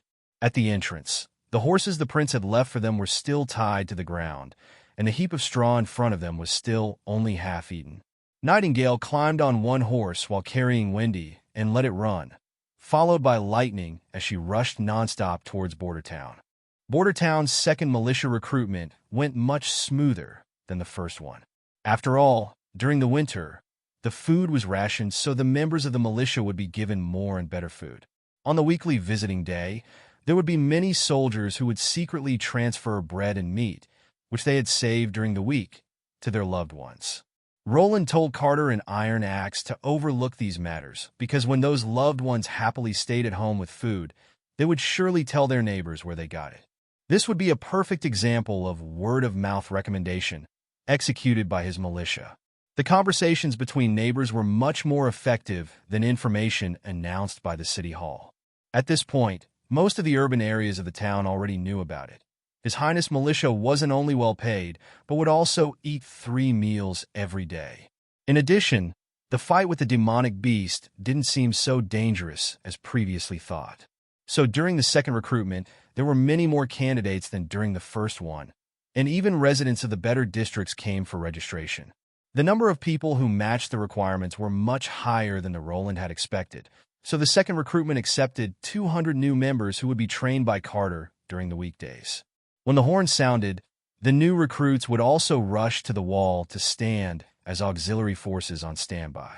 The chief knight and the assistant minister raised some objections, like that at this point the new batch of militia wasn't qualified to fight against the demonic beasts, or that the newly recruited unit had more than twice the number of soldiers of the first unit, which wasn't necessary. Increases of the general public food rations and salary would lead to the increase of their financial expenditure, but even so, if they gave out more gold royals, they would not achieve a significant effect. However, Roland kept to his decision even though these people were not prepared to deal with the demonic beasts. N/O/vel/b/Jan.c///om. Yet he didn't dare to inform his men about the plan he came up with. No one was allowed to know that he intended to attack the Duke's stronghold. If he told them about his idea now, he was afraid that Berev and Carter would find it totally unacceptable. The difference between the Longsong stronghold and Bordertown was just too big. As the official border stronghold of the Kingdom of Graycastle, its walls were 10 feet tall and was built brick by stonemasons. With the Duke's private army and the 6 noble families' private armies, and also the city's own soldiers, they could mobilize more than 1,000 soldiers. In theory, it was impossible to win a siege when one could only rely on his own army of 300, even if they were equipped with cross-arrow guns. And because of the God Stone of Retribution, the witches couldn't be used as an assassination squad. Roland had confirmed this point several times with Nightingale. Duke Ryan and the important people of the 6 families would purchase these stones, not leaving anything to spare. Of course, for the outside world this purchase was called donation. If someone wanted to buy such a stone, they had to donate several dozens of gold royals. Banning the power of the witches within a certain range was the most powerful weapon against the so-called devil servants and was the biggest annual income source for the church. Roland only had a chance when it was an open field fight. Thanks to this era, most of the soldiers were drafted before a battle. So if the Lord didn't want his drafted army to flee halfway, he was required to travel with his army, which would present a perfect opportunity to implement Roland's annihilation plan. However, he was still unsure about how he could take advantage of this opportunity. After all, his experience of war tactics came only from movies and television works, or historical stories, so he had no experience of his own. In the end, he thought that since he didn't understand it, he should first do the things he was good at. Roland wanted to stretch out a little and left his office to take a walk in his backyard. The steam engine, too, was assembled and standing quietly in the middle of the field. At first glance, The new steam engine looked much cleaner than the previous one, and the welding marks were no longer as uneven as before. This masterpiece was possible thanks to Anna's new capabilities. Her green fire could drill into the tiniest gaps for welding, allowing for the individual parts to fit better together than in the past. However, the most important difference between the steam engine 2 and the older steam engine wasn't the overall look, but the integration of a centrifugal governor. The first set of the automatic control system and feedback system in human history could be considered as a big milestone. Roland's governor structure was very simple, consisting of 2 iron balls connected with a string to a main rod. At first glance, it was just like the bamboo dragonflies that children played with during their childhood. If someone quickly rubbed the bamboo pole, the 2 rotating blades would be forced to automatically rise due to the centrifugal force. For the governor, the equivalent for the fan was the 2 iron balls. When the steam engine worked, the main rod would be driven to rotate, and when the output increased too high, the balls would spin faster, gradually increasing their height under the influence of the centrifugal force, closing the valve bit by bit. When the output decreased, the ball's speed would also get slower, lowering their position under the influence of gravity, thereby increasing the valve output again. This always kept the steam engine running at a relatively fixed power level. With speed control, it was now possible to let the steam engine 2 take over some of the more sophisticated processing tasks. The gears produced by the blacksmiths were delivered and neatly placed in a corner of the shed.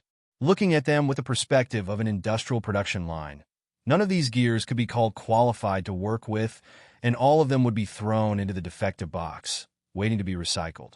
But in terms of this age, they were rare works of art. The design of involute gears were created with a sense of harmony. The gears that had been immersed in lard emitted a unique metallic sheen. In addition to produced gears, carpenters who were responsible for the planning had already built the foundation as well as other parts that were already prepared.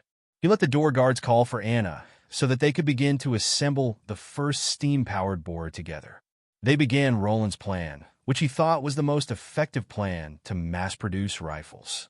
Relying only on blacksmiths who had to manually knock out a barrel was extremely time-consuming, but also very boring for the blacksmiths themselves. Now, he only had to take out an iron bar, and he could directly drill the barrel out with the borer. So in one day, he would be able to produce more than 10 barrels. At the same time, by replacing the head, the boring machine couldn't only be used to cut, but also to engrave the rifling. With rifled flintlocks, the firing accuracy would be further improved. Thus, he was confident that before the end of winter, the 2 groups of militia, nearly 300 people, could all be armed with rifles. However, Roland couldn't guarantee that his army would be able to calmly load, aim, and shoot at their targets in the face of charging knights. It was more realistic to think that they would rather drop their weapons, turn tail, and run away. After all, the training time of the 2 troops were too short. They had no combat experience against other humans. So, he had to bring out a more powerful weapon onto the battlefield, a weapon which could defeat the enemy even before they could start their own assault. That was artillery. As the god of war in the history of human warfare, the destruction and deterrence brought by artillery wasn't reproducible by guns. A 6-pound field artillery had the range to attack the other side before they were even able to gather. The mixed-up armies of this era would surely be unable to maintain discipline in combat while being under constant fire. As long as he could get 3 or 4 field guns, his enemy would never have the chance to charge. Roland was following a step-by-step plan. With his manual milling machines, which could be used to process usable steering gear, he would be able to produce the speed-controllable steam engine too, and with this machine he could create his own borer. With steam boring, he would be able to process a variety of gun barrels and cannon barrels. There was still at least 2 months until the end of the months of the demons, so as long as his plans played out smoothly, Border Town's militia would have the power to compete with the Duke in a full-out battle.